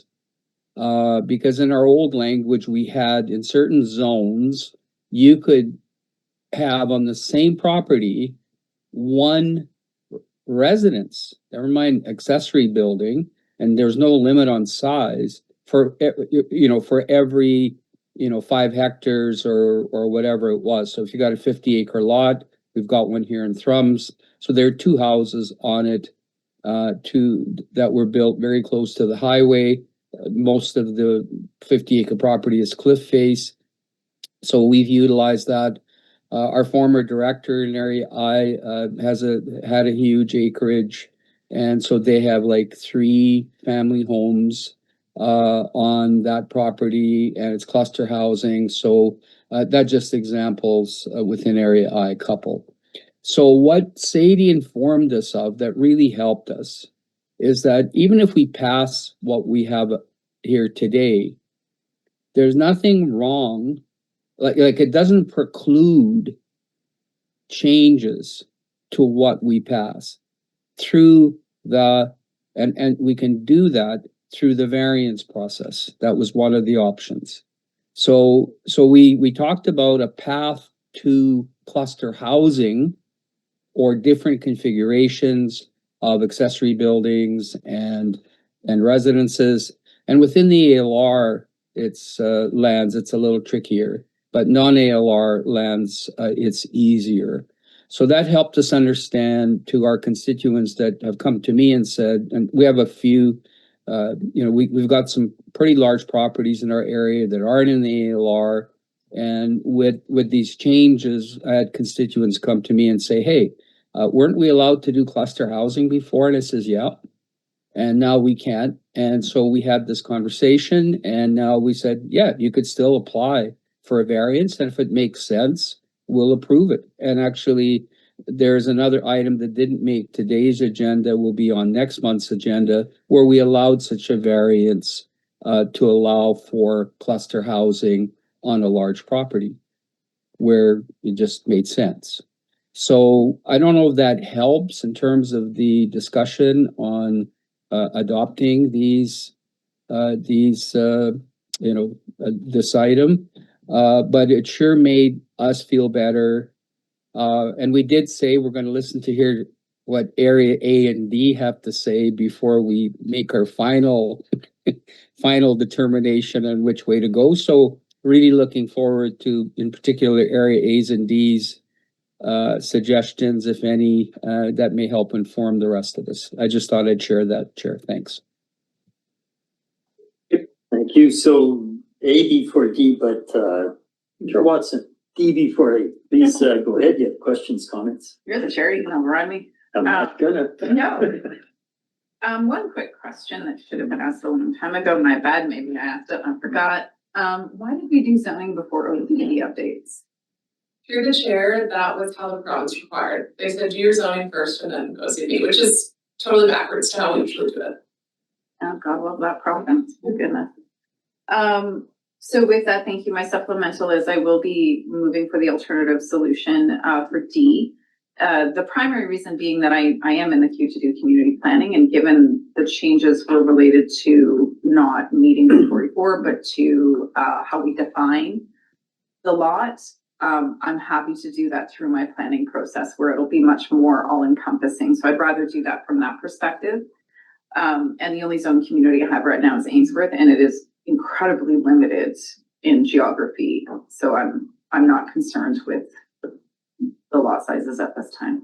So I won't move that motion now. And if you have a speakers list, but just heads up for staff, I will move your alternative solution, and thank you for that.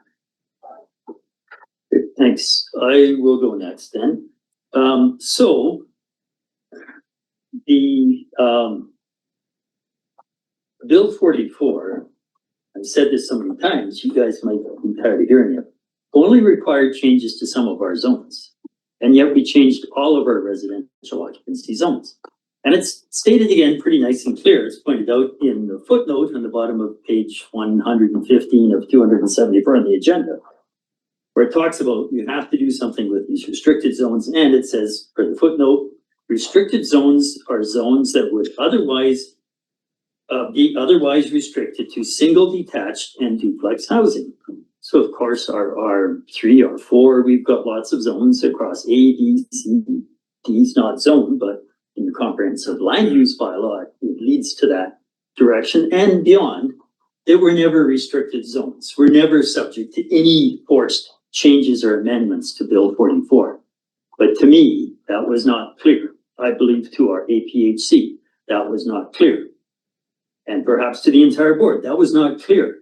That we were changing zoning of zones that were not restricted and not subject to the impositions of Bill 44. So I will continue to ask that for area A, we do the alternative approach, that we will unravel those unnecessary changes. And then happily at some time when we have an OCP update, we will look forward to the conversation with community about what they prefer, whether cluster or whatever other stuff that's being discussed makes sense. I also look forward to the joint OCP review as we've requested, even if it means we may or may not have exactly the same R2, R3, because we don't have all the exactly same residential zones now. Area A has a specific residential zone that was actually taken from wording from Area K, because we have these long skinny lots and we have a setback from the lake, 15 meters, and we have a setback from highways. And when you take those two chunk strips of land off of the lot, you might find if you got a smart car, you could probably get it in and turn around, but if you got a pickup truck, maybe you can't. You can't build on some of these lots. So we have, by default, sanctioned a smaller setback from Highway 3A in certain areas, subject to highways agreeing that that setback is safe because traffic in line of sight and stuff is always an issue. So A, B, and C will never have all the same words. We already have different words. That doesn't mean we can't go into our joint OCP process with different words, per se, R3, R4. But what it does mean to me is community will be involved when you make those big changes that were not required under Bill 44. So the alternative solution for Area A is still satisfactory to me. But the way the alternative solution is worded, maybe there's a different way to do it that's simpler, that you entirely repeal the summer 2024 changes to A because everything was fine for most of the area A zones and only make the changes to the restricted zones. I know there are other language changes that happened along with that, but I mean, there's two ways to do the alternative.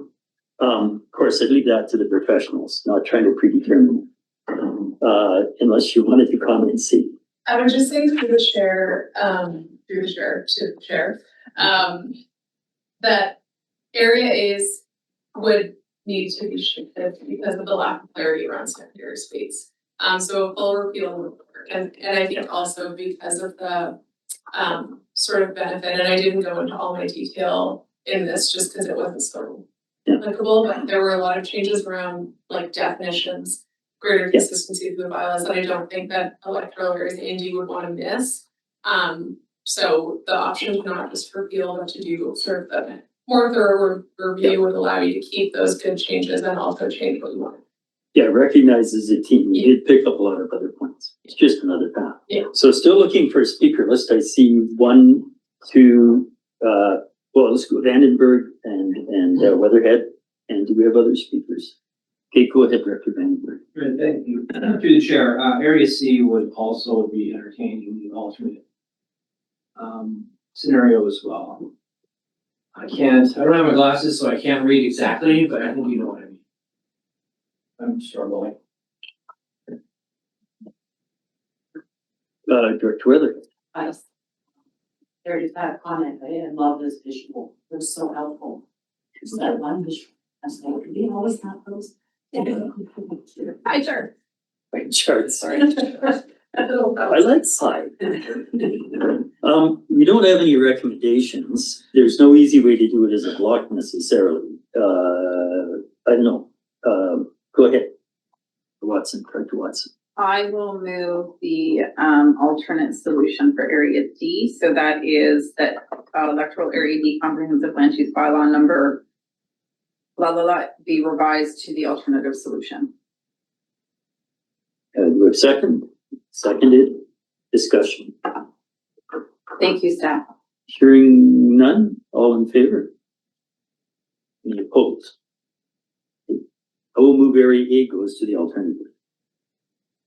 Second. Discussion on that recommendation?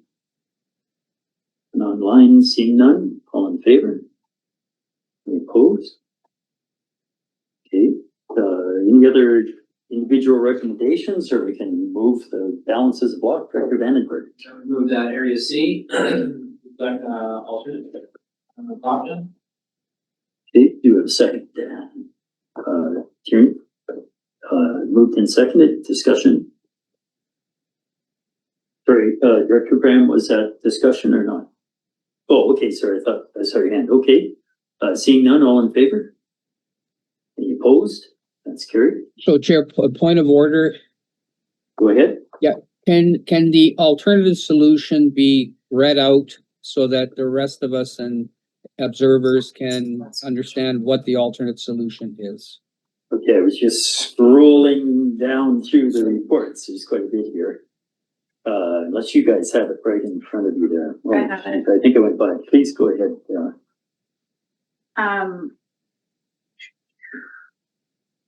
So directors for area D and A, A and D noted that they had concerns with the previously adopted 2024 amendment, specifically regarding the limiting of residential lots to a maximum of 2 dwelling units. They expressed a desire for electorals area and D to return to the density provisions permitted under the previous bylaw for residential zones only, not agricultural zones. Generally for residential lots, this was a 1 principal use per number of hectares of site area model. Given those directors' concerns, an option to direct staff to prepare amendments in line with their request is provided for electorals area and D. So the alternate solution is to go back to the original definition on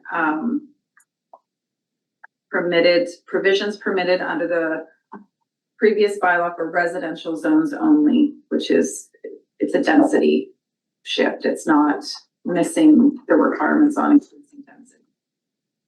Okay, and then I have, Chair, can I ask a question now Go ahead. of Yes. staff through the chair? Okay, so a question for Sadie then. So Sadie, we just completed our official community plan. After, took took 9 years. And if we wanted to look at this alternative solution in our plan, like, what would that entail? What would that even look like? You're the chair, I believe, and it would, I don't think you ever should hear, but, I believe the OCP is already consistent. The OCP is sufficiently broad enough to not include density provisions, which is not the same for some of the other areas. So I don't believe that would require changes to your visual community plan to accommodate either density route, but I would have to double check with Sheb on that. Okay, so then a supplemental chair. Go ahead. Yeah, so I would have to reserve my decision on whether to pass the Area I one. Because could staff then take a look at this and let us know on ours, and ours I think is a joint one, right? Still with I and J, right? It's Kootenai Columbia. It's not separate I, separate J. Through the chair, these amendments would be for the zoning bylaw, so it wouldn't affect your OCP at this Yeah. time. It can be done. It's more, maybe a bit more complex than the area AD, but it can be done if that's the direction that's provided. So this is the amendment to 1675. Yeah. Which is a shared bylaw, in which case I think what you're saying is you'd have to create new discrete residential zones, as has been done for K and A, where we had these impediments of restriction of how close to the lake and how close to the highway. That would be it'd be a different approach, what you're saying. Well, and it sort of already exists for the most part in Area I. From my understanding, having looked at the zoning a lot, Area I is mostly contained as the R2I or the R3I. Right. I would note most of the R2I zoning in Area I, which makes up sort of the bulk of the residential land uses, already, they weren't on the one use per sort of hectare site model. That was when we already had limited housing development potential, which is why the turnout application came to your last APHC meeting. But the R3I zone, which has larger lots, was on a one principal use per 4 hectare model. So yeah, essentially what Gary's saying, Director Jackman is saying is that it's true, it's a little bit more complex because you share a zoning bylaw, but nothing's impossible. So Chair, sorry, thanks for your patience, Chair. Just got then the solution to this. So for the 1675, if we wanted to do alternative solution to the one zoning you mentioned in Area I and J, then we would specifically apply to that one zoning, right? Property R3, correct? And basically, is that doable through the chair right now, like today, or should we defer our decision for a month? Everything is doable with work, I would say. It wouldn't require that Jay do it though as well. I think we can figure out the path for how to do that, just to isolate Area I. Okay, so when ours comes up, then I'll wait for Director Hanegraaff to comment on that. Thanks, Chair. 1675 is also shared by F. Yeah. And by F, sorry, that's right. Yes. And K. Yeah. Yep. Yeah. Okay, I will move along to other speakers and Tierney, Director Tierney. Yeah, thank you, Chair. I'd like to move the Area B, adopt the alternative solution process. Do we have a second? Seconded? Discussion? Don't see anybody online, hearing none, all in favor? Any opposed? That is carried. Let me just see, that is this one, this one, this one, this one. What is remaining is 1675 and Area G. I'd like to move the alternative solution to the 1675 plan. So, not quite sure what that means, I guess, would that be clear to staff? I think what we would need to see is a different recommendation. If Director Davidoff wants to speak for electoral area I only, he could sort of make a slightly different recommendation saying that to isolate area I for the alternative solution. So that it wouldn't, area I wouldn't be going forward with the amendments if F, J, and K are choosing to do that. So in any event, we can't do third reading on 1675 today. And if we can't do third reading and it involves 4 directors, to me, that kind of says referring would make a whole lot more sense. Sure. Than trying to piece out something, and we can't do partial third reading what's on the agenda. Okay. So anyway, did we, So Chair, I'll withdraw, recommendation is not seconded. We're just trying to understand what we're seconding. It's not seconded. Could we hear from the other directors? yeah, Please, so Chair, Director could I, on point of order then? Go ahead. Yeah, could I withdraw my motion? Yes. And could I ask for referral to our next RAC meeting? And with staff just emailing each of the director in terms of the potential ramifications in each of our areas, and then we can make our decisions on if we want that to apply just to our like area I or whatever. Does that make sense? You're looking to refer this recommendation on 1675 to the February 18th RAC. Yeah, but with those directions that we get staff to email us to say, because I think I'd like to do it for I, but I just need to know from staff what the ramifications are. It seems like there aren't huge ramifications, but it gives that option for the R3s then. So do we have a second on referral? I have a question. On propriety of referral, like how it impacts the other directors? Based on the additional direction he's making. Okay, go ahead, because that was part of the direction of staff. Go ahead. So when we first did this, staff reached out to each and every one of us to ask, what is it we wanted to do so that when they came to the table, they were prepared. I'm not saying you can't make a different motion now, but A and D was very specific about the changes. And part of those changes were related to the fact that we're going into a community planning process, not coming out of a community planning process. So I just want to acknowledge staff's time that has been put into this and that they did confer with directors in advance of moving to these points and had made those adjustments based on those directors' conversations. So I just want to acknowledge staff time. Okay, so that is beyond the propriety of referral. However, we have a motion to refer, not seconded. Do we have a second on referring the recommendation involving 1675? I see Anagraph, seconds it. So on referral, all in favor of referral as a committee? Opposed to referral? I only saw a couple of hands. Any opposed to referral?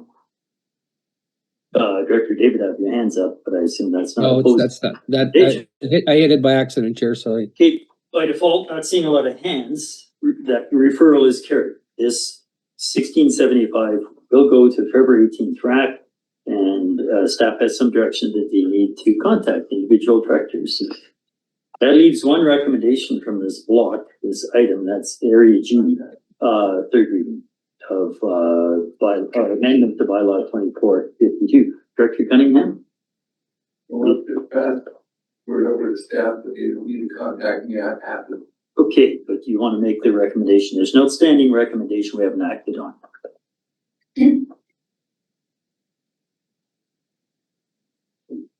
That's the electoral area G land use amendment bylaw, the last recommendation in this block. Did a committee member want to move third reading, first, second, and third reading? Yeah. Okay, so move to a second. Second discussion. Seeing none, all in favor? Thanks. That will go to board tomorrow. So some are going to board, and now the ones that are the alternative, they return to the committee. And soon they must. You're the chair, correct? Yeah. They'll be rewritten. We have item 6.6, planning activity stats for Q4 and up to the year end. Nelson, were you going to give us a summary? I'm the chair, but I'm going to answer questions. Okay, questions based on that? Let me just pull it up. I like it. I'll just comment. I always like to see kind of what's going on in all of the areas, just to get a sense of how active we are and what's going on where. So I like this kind of report. Any other comments or questions for staff? Graham, oh, sorry, Graham and then Vandenberg. Go ahead, please. Thank you, Graham. Thank you. So through the chair, I like this report too. I just have one question about the report, and it's surrounding the ALR, ALC decisions. Like when I look at page 5 in the summary, they sort of have the ALR applications, and there is 10 of them. And then in the ALC decisions, there's 19 of them. So I'm curious about that. And I'm also curious why in the ALC divisions, there's no column for the area. So 2 questions. Nelson. The first question, I might need more time to, This, so we're gonna answer. Yep. Go ahead. Through the chair, what you're seeing on the first page, Director Graham, is for 2025. The ALC decisions summary table is decisions from 2023 to 2025. And we just wanted to consolidate some of that because we don't know if you've seen all sort of that breakdown before. So it's just more applications because more years were included. Okay, thanks. And then question 2, Chair, I would note that I think the director is asking why we don't have it by electoral area. If you look at the application number, the end of that number indicates the electoral area. Okay, right. Okay, further, Director? Oh, okay, Director Vandenberg, then Watson. Go ahead, Director Vandenberg. So my apologies, I knew I had specific questions, but I think they are, and I knew that the letter told us the areas from, but there's some that say like HS or something, and so what does that, I can't remember what, it'd be nice to have a little reference chart in the bottom, and I wouldn't have to take up this time to ask this question. But while you're thinking back and I'm gonna get ready to answer my question, more specifically, when it comes to these ALC, like I like this report. This report's coming out to us, I'm not sure when, every quarter type of thing. But there are some current ALC decisions that are being made in some of our backyards. Do we get notified when ALC makes their decision? Do they notify you and then you notify us? How does that process work? Chair, we are notified, the RCK gets notification, and we follow up with, part of our process is to notify our advisory commission, this Western Valley Advisory Commission and directors. And we took this extra step. We've never done this before. We put them in the quarterly or year-end reporting, but we thought it was helpful. So that's a further way that we're providing that information because I don't want to wonder whatever happened. And so we're trying to close the loop on that. Further? The answer was yes. Yes, RDC gets it, staff forward those decisions to the Crescent Valley Ag Advisory Commission and the directors of that. Director Watson. Yeah, I'm just curious on the, where it says, which one is this? Sorry, summary of applications and referrals. It's page 5. So we list Crown land referrals, then Mines Act Forestry, and I would just consider Mines and Forestry Crown land. So what is the Crown land that's not Mines or Forestry? And if you want to just email me, that's fine. Give us information, we'll ask more questions. Say what you need to help me, but I would think we sometimes have some for like recreation, like applications to use Crown land for recreation purposes, as an example. Any others? Yeah, that's a good example. There's one in a disc golf course, probably for use of Crown land. Okay. Supplemental. Go ahead. Not on that one, but out of curiosity, again, you show us definitely another question. Is there any way we can compel municipalities to refer to us that don't on things that would be shared interest? Sure, I don't believe there's a way we can compel it, but I think they do follow the same practice we do, which is if we believe there's an impact, then we as a courtesy, we'll send that to the Notify. municipality. The notification, not a referral. Oh, so was the question on, If we refer, the notification informal? Sorry, The question really is I'm not getting referrals on things that are very much shared interest for the village of Caslow. And I've asked about a few of them, and so I was just curious if there's anything we can do to compel that, because their policy is they don't. That's a straight up answer and question I was thinking of. Thank you. okay, oh, thanks for the report. Let's go to rural admin 7.1. We have Mike in the room. This is the discussion, community works report update. I know I have a few questions, but I'd like to go ahead and give a summary first. Through the chair, this is response to the request from December last year to provide an update and some options on continuing to fund third parties with community works fund. Now we've seen over the last year number of community works fund applications, third party community works funds applications will be advanced through the application process and take those to UBCM for feedback.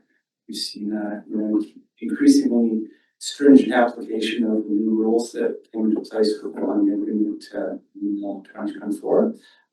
So essentially, and this is laid out in the report, it's going to be increasingly difficult to fund third parties with community works funds as we historically have done. There's still a pathway to do that, and there's some things that the state consider green, but that essentially, the intent of the program and the intent of the funder and UBCM is that these community works funds are used for internal infrastructure purposes, and then we can get incredibly for us. The things as we have done. It's hard to hear you, Mike. Oh. I can hear. Chair, just if I could just interrupt, has everybody met Monique, our new grants coordinator? No. Just via email.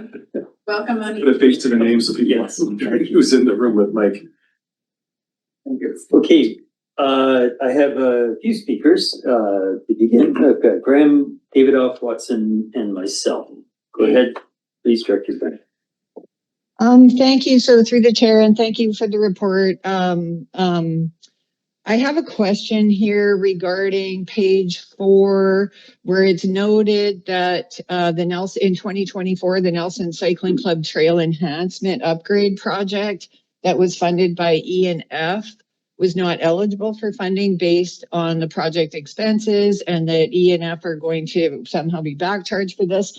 And my question is process and why were we as directors not notified? I remember Stuart mentioning the possibility of this in passing, but I don't have any knowledge of anybody contacting me, phoning me, emailing me to let me know this. And so that's my question. Through the chair, my understanding was that I did notify the directors of that when it came through from UBCM, but I could be incorrect on that. So if that notification didn't occur, then that's on me. And I did have a conversation with Director Newell about that shortly after that occurred as well. But there should be not formal notification of that. And I believe it happened, but it didn't. If you don't have a record of that, then that's on me. Further, Director? No. Nope. Okay, thanks. Director Davidoff.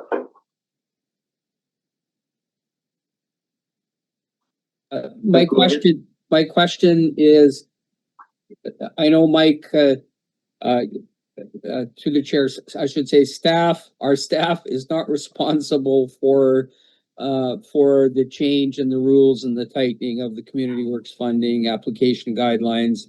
And I just want to make sure that's duly noted. I'm sure you've had to deal with a few of us and in our advocacy for doing something that perhaps we are not able to do. So, but I do have a question about, we have been advocating for the use of community works funds for wildland vehicles for our fire halls. I know we just missed the window to help to use community funds for what the tenders we purchased in area I for our fire halls. And we had to go to, alternative approval process on this. But where are we at? Have we heard anything on being able to utilize, Community Works funds for wildland tenders? Wildland trucks, like whatever you want to call them. Through the chair. Through the chair, actually, that's a very timely question because, we were informed late yesterday afternoon, from Toby at UBCM, who was the administrator for the program, that, we will be, so the board requested that, wildland, firefighting equipment be considered for, use of Community Works funds, and they confirmed that that change has been made, and the board will, be getting a letter to that effect shortly. But, essentially, you will be able to fund wildland firefighting vehicles, from this point forward. Supplemental chair. Go ahead. Yeah, I want to thank the staff. I think I don't know if we RRD led that request and that fight, but if we did, then kudos to all of us who supported this. And thank you, staff, for taking that forward. It's noted. Okay, I have, Watson, Vandenberg, Tierney, and myself. Please go ahead, Watson. Yeah, thanks. Thanks, Mike. Nice to meet you, Monique. Welcome to the table. Similarly, good job. Not much you can do about this, but I have a couple questions I want to flag. Obviously, water systems were one of the primary areas we were using Community Works, and they will remain even more under-supported now, which I really see you right behind. That's a really good seating place for you. That is just what it is. And there's no way that the flag for me is actually the one I want to make sure we can still do, because it's really critical, is broadband and the internet servicing, which is within the millions of dollars. And the flag for me on what UBCM is saying they require is that we show the Community Works funds within an RDCK 5-year financial plan. If it's not one of our services, how do we show it in a 5-year financial plan? It wouldn't show up as a service. It's not a service. That's why it's a third-party entity. And so I would want to continue advocacy on water system supports, because we have now dropped another level of support. Planning should be something they at least consider for water systems, because it's not infrastructure, it's planning. IPG doesn't cover it, so I'm just going to say that. But that's an advocacy piece, not directly related to you, but one that I think this board has to continue. When it comes to broadband, I want to know we can continue to support the funding requirements for broadband and internet servicing, because it's one of the only large funds we can use. And with that, how would we identify that in a 5-year financial plan when it's not one of our services?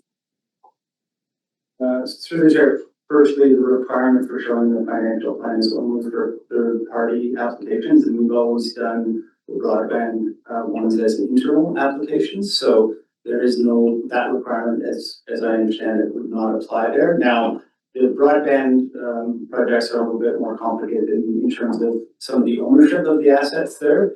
And I know, for example, with the Area 100 project with cable across the lake, the RDC will actually own that cable for a period of time until the ownership gets transferred to Castle Internet to meet that ownership requirement. But there's been no indication from UBCM that the broadband, these sort of multi-partner broadband projects that we've done are ineligible in any way, or would be considered within that sort of basket of, third-party projects that have historically been the ones that they've had an issue with, the smaller grants for recreation or TV halls and things like that. So I take that back to UBCM. I'm not going to meet with them this afternoon, but I don't believe that there would be any problem continuing to fund broadband projects as they have been in the past, as long as they meet that ownership requirement.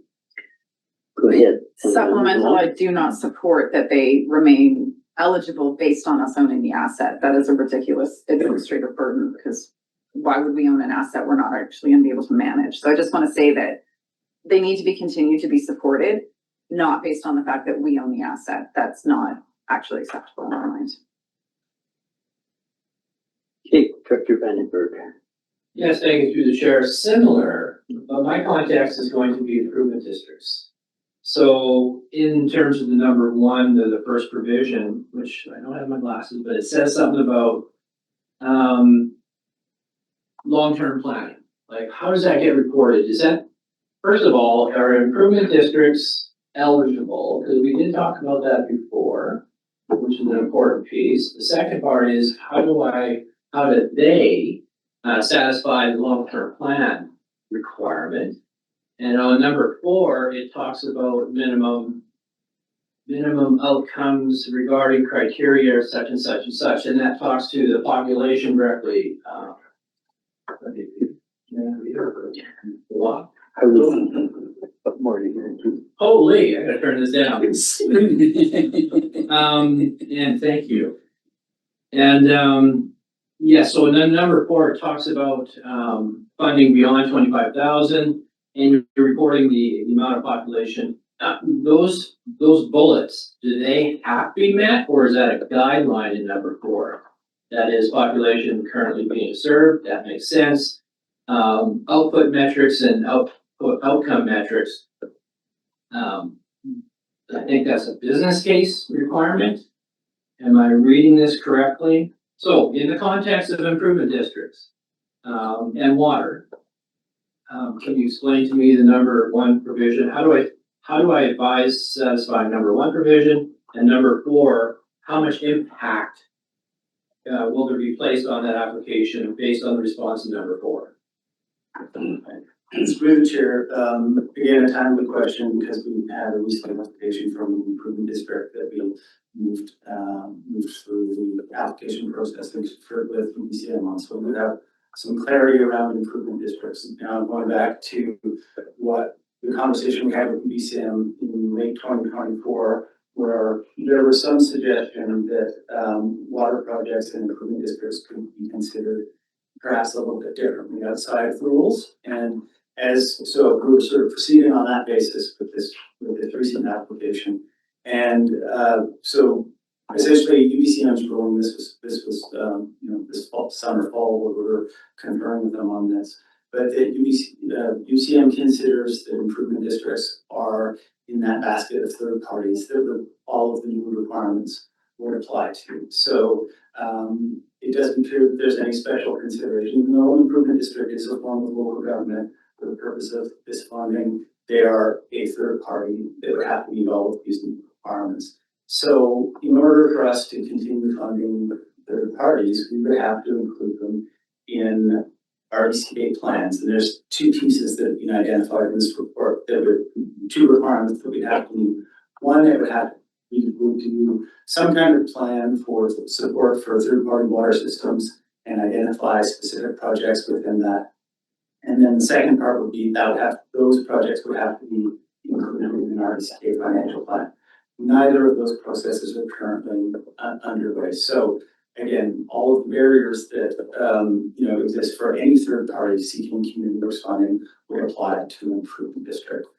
To the last part of the question, that 4th bullet there is the minimum required reporting post award of the grants. So they would have to meet that. Any third party getting funding would have to meet that reporting requirement. And the report identified that we don't consider that to be really an upfront barrier. The first 3 bullet points are where there would be significant challenges for improvement districts or any third party to meet the requirement to get funding in the first place. If I may add to this a bit, long-term planning, I would see that we will have to get away from this improvement district approaches us and 3 months later we have an approved grant.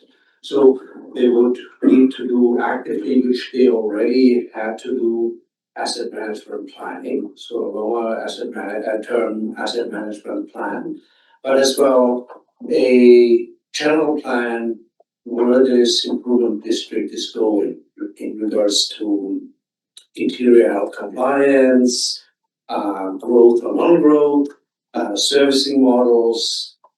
Is there any other special considerations like backflow prevention or metering or whatever, but that they establish a plan that shows clearly that they have a strategy that they are pursuing, and specific to that, an asset management plan that outlines what their capital needs are going and what they have. With that plan now, I believe they have the ability to come to us with a longer term needs identification. And then we may potentially be, and that's a discussion with you as directors, as role directors, incorporate that in one of our services as a grant to them a year or 2 or 3 years ahead of that need arising. Supplemental, thank you. Following Kevin Roger Bishop. And I get how they would have to build those things, those metrics into their long-term planning. What you just threw at me though, in terms of setting up a service, how can you would have to create a new service. Sorry, maybe to clarify, I was not thinking of establishing a service specific to an outside water system. Right. But i.e. to channel it through a service like A1OP utility services. Right, we have already a component there, we have component of rural taxation supporting some help to outside water services that's already built in currently. And in addition to, this could potentially be a service to act as a flow through to these external water systems. But that would require more discussion if that's the intent of our board. Just if I can clarify. Yeah, Thank you. and we'll move to. That means that the long-term planning that you're speaking of can be reflected through that A service. It can be identified and then start being reflected, because there's a period of time there. You know, because it's saying, period of time. And so the fastest way to do that, you're saying, is through our utility service, A, and of course, all these other things have to line up properly and so on. And I mean, we need to talk a little bit about chicken or egg. Normally we don't show a grant before it's approved, but in this case, we pretty much would have to, right? And then have the community works approval following this being shown 2 years ahead in the financial plan, for example. And then it would come in as a grant amount into the service from Community Works and would go out as a grant amount to an external organization. Thank you. Okay, Director Kearney and myself. both- Just answered. Okay, on the water. I'm gonna bring up a little different angle then. Just around community halls and trying to think of how we can wrap in support for community halls. Some of the advantages of having rural community halls would be difficult to support through a plan. I mean, recreation wise, they are, they enhance community health. They are a place for us to convene local government meetings, committee meetings and the like, but that's not so much of a plan, although we use our land use planning, uses local community halls. The one that I'm seeing now staff visiting all the community halls a little more aggressively again is they've had the opportunity to talk to them about their ability to serve as an emergency reception center and potentially, house people. Some of our community halls have certified commercial kitchens and generators and everything you'd need to house people. So it's something I'd like to explore. We're not going to solve it today by any means, but maybe the board could have some form of a recommendation or resolution that we support community halls, these third-party halls, as part of our emergency management plan. And that may allow us to move some amount of money. Yeah, comment on that because the essential piece I missed to mention in regarding to your question, Director, is that we have to prove that we are not prioritizing an external organization over an internal service. And that's probably the biggest hurdle to overcome. So if we, i.e., provide a grant funding to an external improvement district, we have to be ready as directors of our organization to be challenged by residents from water services within, from fire services within, community services within, to say, you did not provide us the grant for project XYZ, but you did provide it externally. Why do you prioritize over an internal service? So that's a big hurdle that we as organization would have to overcome. I think geographically you'd find the solutions for some of them pretty quickly. Riendell, we have a large footprint of community center and we have several bays in the community, the fire hall. But as you move to Crawford Bay, Great Creek, Boswell, there's nothing. You can get to Wendell and say, well, we have a rec center that would serve that function, but I think we could look at where we have these, stretches of highway where we have nothing. Get a transfer station in Boswell. That's just future thinking. How does the falls? Jerry, I just wanted to comment on your mention on the emergency program. I think that tying it to the regional district service is a good idea. I think the problem with the emergency reception centers is that those halls need to be talking to each other. Because if there's an evacuation on the East Shore, Boswell's not where people are going. They're not going to the Boswell Hall. They need to go somewhere else. So they need to be talking to each other to almost have a reciprocal arrangement to say, if you're in need, we can help you and vice versa. Because getting a hall ready for emergency purposes is great, but if it's just localized, they're not gonna be able to go there anyway because they're gonna be in the evacuation area. Yeah, so that's understood. Between our staff, they're now communicating more aggressively, I guess I call it, with each of these halls. They're talking to each other, and CBT is helping quite a bit because they have their rural program right now. So just a thought that how can we position ourselves to be able to support some of these facilities which have other benefits to community. There's quite a speakers list. I don't need a lot more on that right now. I don't know if I said the right or wrong thing. I have Popoff Cunningham Watson for the second time. Watson, Director Popoff.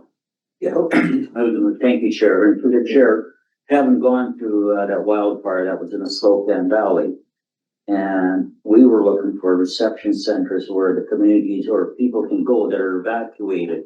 And to go to Castlegar to Nelson is quite removed. But I have got 13 halls in the Slocan Valley. And there was some halls that could have been used, but unfortunately the fire was throughout the whole Slocan Valley. But I'm looking toward the future is maybe establishing one of those reception centers in the northern portion and a couple in the southern portion.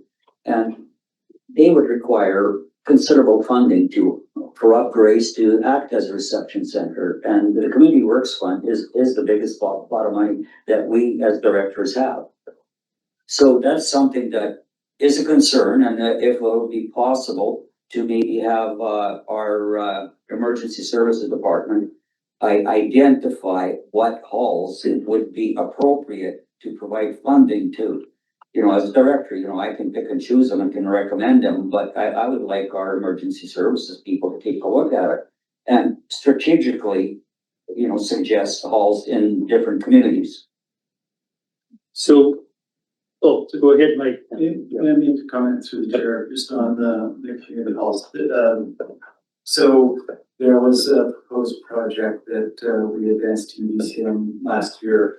And one of the arguments that was made in terms of funding, because this was a third party, was that there was a linkage to our emergency program.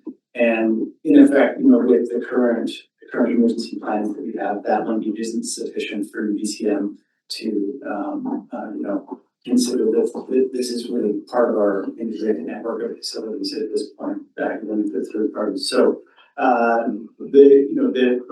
the important reason that the two parts of the report about the sort of requirements to be in the plan would be that, we moved projects forward for consideration, drawing upon different pieces like something in an OCP or a recreational plan. And historically, it's having those linkages has been helpful. It's not just one thing. So, some mention within an emergency plan would be helpful, but probably not enough for it to be given any different consideration than other third-party projects. But there is an option, and UBCM provided sort of two examples of things that could happen. So I believe the Central Regional District did a local area plan that talked about funding. It's basically, in order to meet UBCM's new requirement, they created a local area plan specifically for community halls in non-metro area. So that's, and this is all in the report as well, that's the option that can be identified as a priority within an RDC plan. And then the second part would be that inclusion in the financial plan, as we mentioned, in the services and in our transactions. So it's all doable, but subject to these caveats about meeting all the other requirements in the asset management plan is the showstopper. Just further to that asset management piece, historically there's been a wide range of asset management plans and formats submitted to us that have been acceptable. UBCM will be moving to the asset management DC standard for asset management planning, requiring any asset management reporting be done through that framework, which is pretty much the most stringent standard. And it's historically been very difficult to get third parties to adhere to even a lower standard than that. So that's another consideration. So which brings me to an example that UBCM cited as well, in that they're starting to see, in some cases, regional districts bringing community halls in as regional district services. So that is an avenue that at least one regional district is taking in order to continue funding the community halls. So there's options out there. Okay, thanks. When some irrigation districts were told maybe there should be regional district services, that didn't go too well. I don't know if what you just suggested to go so well in some places. I'm just stalling for 10 seconds and now we have it. So I have three more speakers right now, Cunningham, Watson, and Graham. It's 11:45 local time. I will go to public time right now. We have one member of public in the room. Do you have any question of this committee? Okay, great. Thank you for your interest in our business. And online we have three members of the public, it appears. If anyone online has a question of this committee, Valley Voice, CF, or DW, please unmute right now and ask your question. Just give it a minute if you wish to unmute. Just another few seconds, so no questions of the public in this meeting. So we will go back to the speakers list. Director Cunningham. Well, thank you. Yeah. Just a couple of things. About 15 years ago, I think when first these grants were available, the Weimar Community Hall applied got one to change to geothermal heating, and it was approved. The only caveat was that we had to send in our power bill for the next 10 years every month, so that they would see that in fact we had installed it and we were saving money. But it seems easy to some of the kinds of things that are being done right now. Also, what happened with the Weimar Hall recently, in order to make it available for visitors as an emergency thing, the generators and stuff were installed, but they were installed with the help of thank you very much to our trust, and the trust provided the funds for us for this. And that, I think I might have added $10,000 to $20,000 of my grants and aid funds sort of now, so the 80% of the trust paid. The trust usually pays 60%, but if you cry, oh, we're poor, they have it, and always ask, tell them how poor you are to help. Just a point of notice that I'm listening to what's happening now. It seems to me they're deliberately making it tough so that we can't do these things. And instead of trying to make it easy so that we can, because these things need to be done. And I just wondered. That's why we have Mike on the case. So we have two more speakers at this time on this topic. We have one more business item after this. Chair Watson and Director Graham. Please go ahead, Watson. Yeah, super quick in terms of recreation halls being used as emergency operation centers, or they're not used as EOC, sorry, warming centers, whatnot. Neighborhood emergency program plans, which many of them are doing, are community plans. So I just want to know if there is a connection with NEP, which is then embedded into our EOC documents. So there's already a connection there. And I'll just say that it's clear the intention with these changes is to ensure we start acquiring community assets as local government services. That is not the solution I'm going to support in any which way. The geography does not support it. If we could acquire these rec halls and it was feasible to do so, we would have done so. water systems are at a great disadvantage because of geography and the regulations.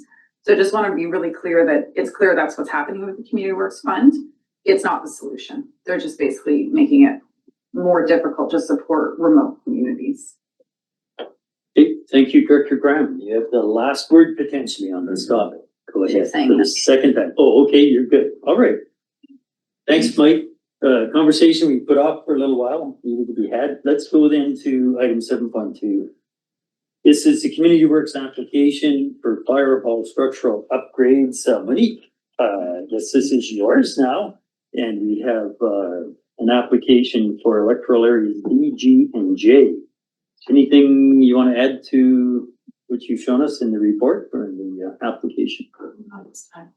Any questions and or Chair, I just wanted to draw everyone's attention to the negative balance that's showing in Area G's account in this report. And I wanted to remind everyone of an informal conversation you had regarding the reason for that. When the broadband applications came forward, Director Cunningham indicated he did not have enough money to support that project. This table at the time, at least informally, suggested that other directors would support any shortage that Director Cunningham had regarding that project. I'm wondering if the only one that might remember that conversation is the chair sitting to the right of me. But I know that he's brought it up before, and I do remember that Director Jackman did remember that. So I just wanted to remind everybody of that. It is something that we may have to deal with. Staff could definitely take direction, perhaps at the February RAC meeting, to look at some suggestions on how to make Director Cunningham whole, going back and doing the math to see how much he was actually short specifically regarding that application. But I just wanted to raise it because it is something that we probably should deal with sometime in 2026. Thanks for that reminder. I do remember. I think mine was followed up with an email. I think Director Popoff would remember because we were on the regional connectivity. I believe Director Davidoff, who had to leave the meeting, also might have sent an email indicating that we would support and cover that shortfall. I'm still open to that. Director Cunningham. Thank you, indeed, there's not supposed to be a shortfall. And that's great, but at least that's 5 years, it would have been funded over 5 years, but things with progression of the high-speed line has not been quite as, I think there's still possibly 100,000 still owing. And the good thing about it was when the board guaranteed the funding by a letter, I assume, or just said it to the trust, that in fact, it made it possible. And for those who didn't, as you know, we get told to spend these funds all the time. And a little bit I get, it was easy to spend. But I know that Area H was lucky enough to be able to wait till after their work was done to pay the money. And they had enough money, and did pay quite easily. And good for you. It is hard being the poor guy on the block. But I'll suffer. And thank you for your help. Okay, did you want to, well, you have a recommendation. Let's go to Watson next. Please go ahead. So I'm curious, if there is already an 85,000 deficit in this fund, why would we be recommending to take another 27,000 out? Because you're essentially saying we're going to continue to, like the broadband, yes, I just generally, in terms of the funds allocated to Area D, I would say I'm out. I don't have the funds available. So more a question through to staff, how does that work? Because we're not only addressing previous commitments that were underfunded, but now we're going to add to those commitments. May I speak to that, Chair? Go ahead. Thank you, guys. I certainly agree with you. And I did express that to staff, the fact that there was no money in the fund. But he said, we understand, but you will be getting more than $27,000 this year anyway. And in fact, what we're talking about is safety for the fire hall. And therefore, we're between a rock and a hard place. And so therefore, you see it on the agenda there, and we can do it or not. Quite frankly, I have no, it is what it is. Supplemental? Go ahead. No discount to your fire hall, but I would just say that this creates a disparity because when I don't have community works available, I have to go to taxation. I've never relied on other areas to fund things when I don't have the funds available.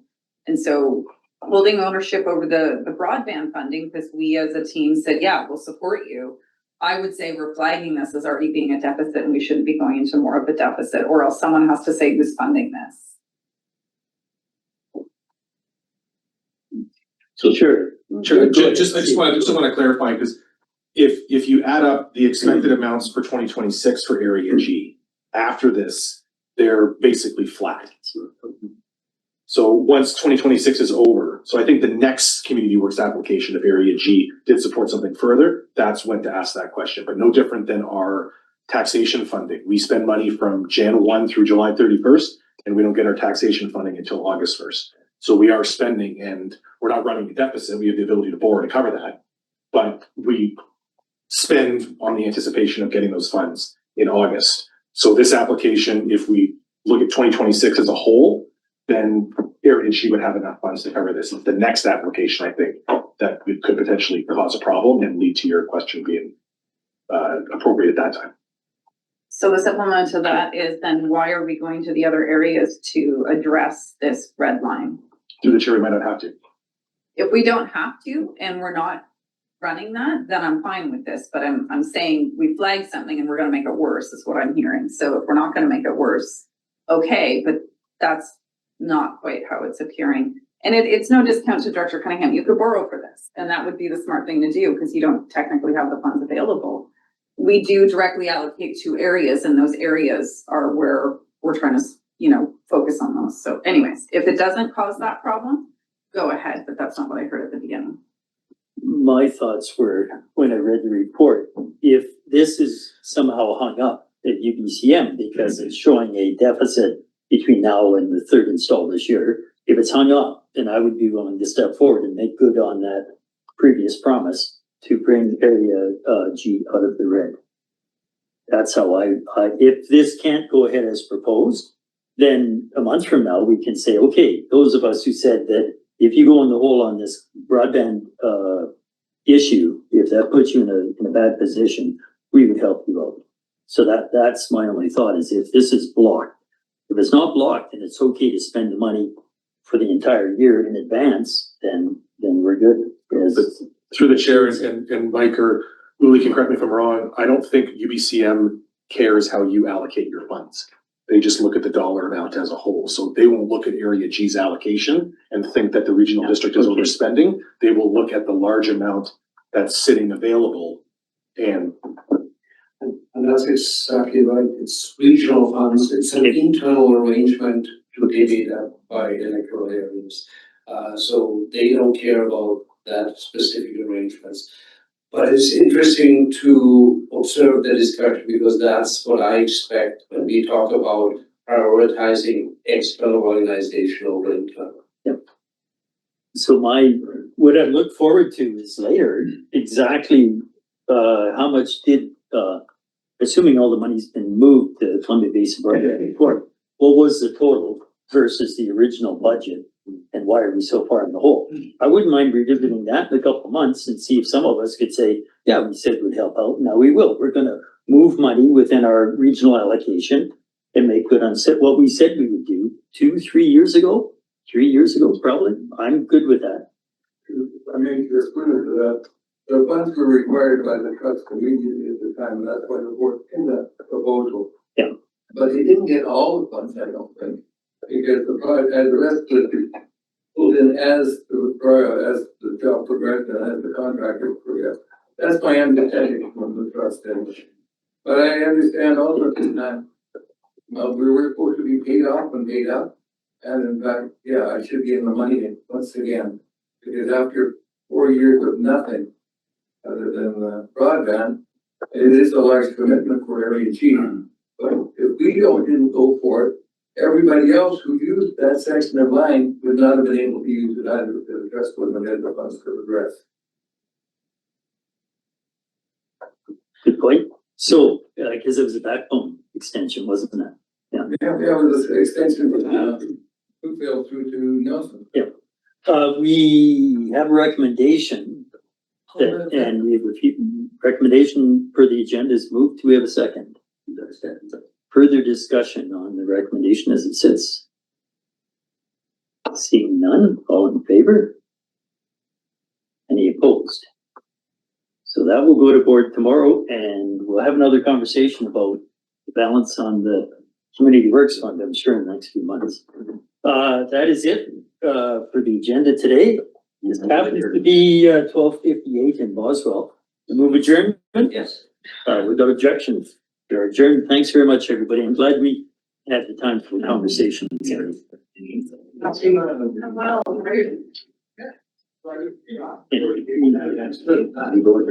Aye.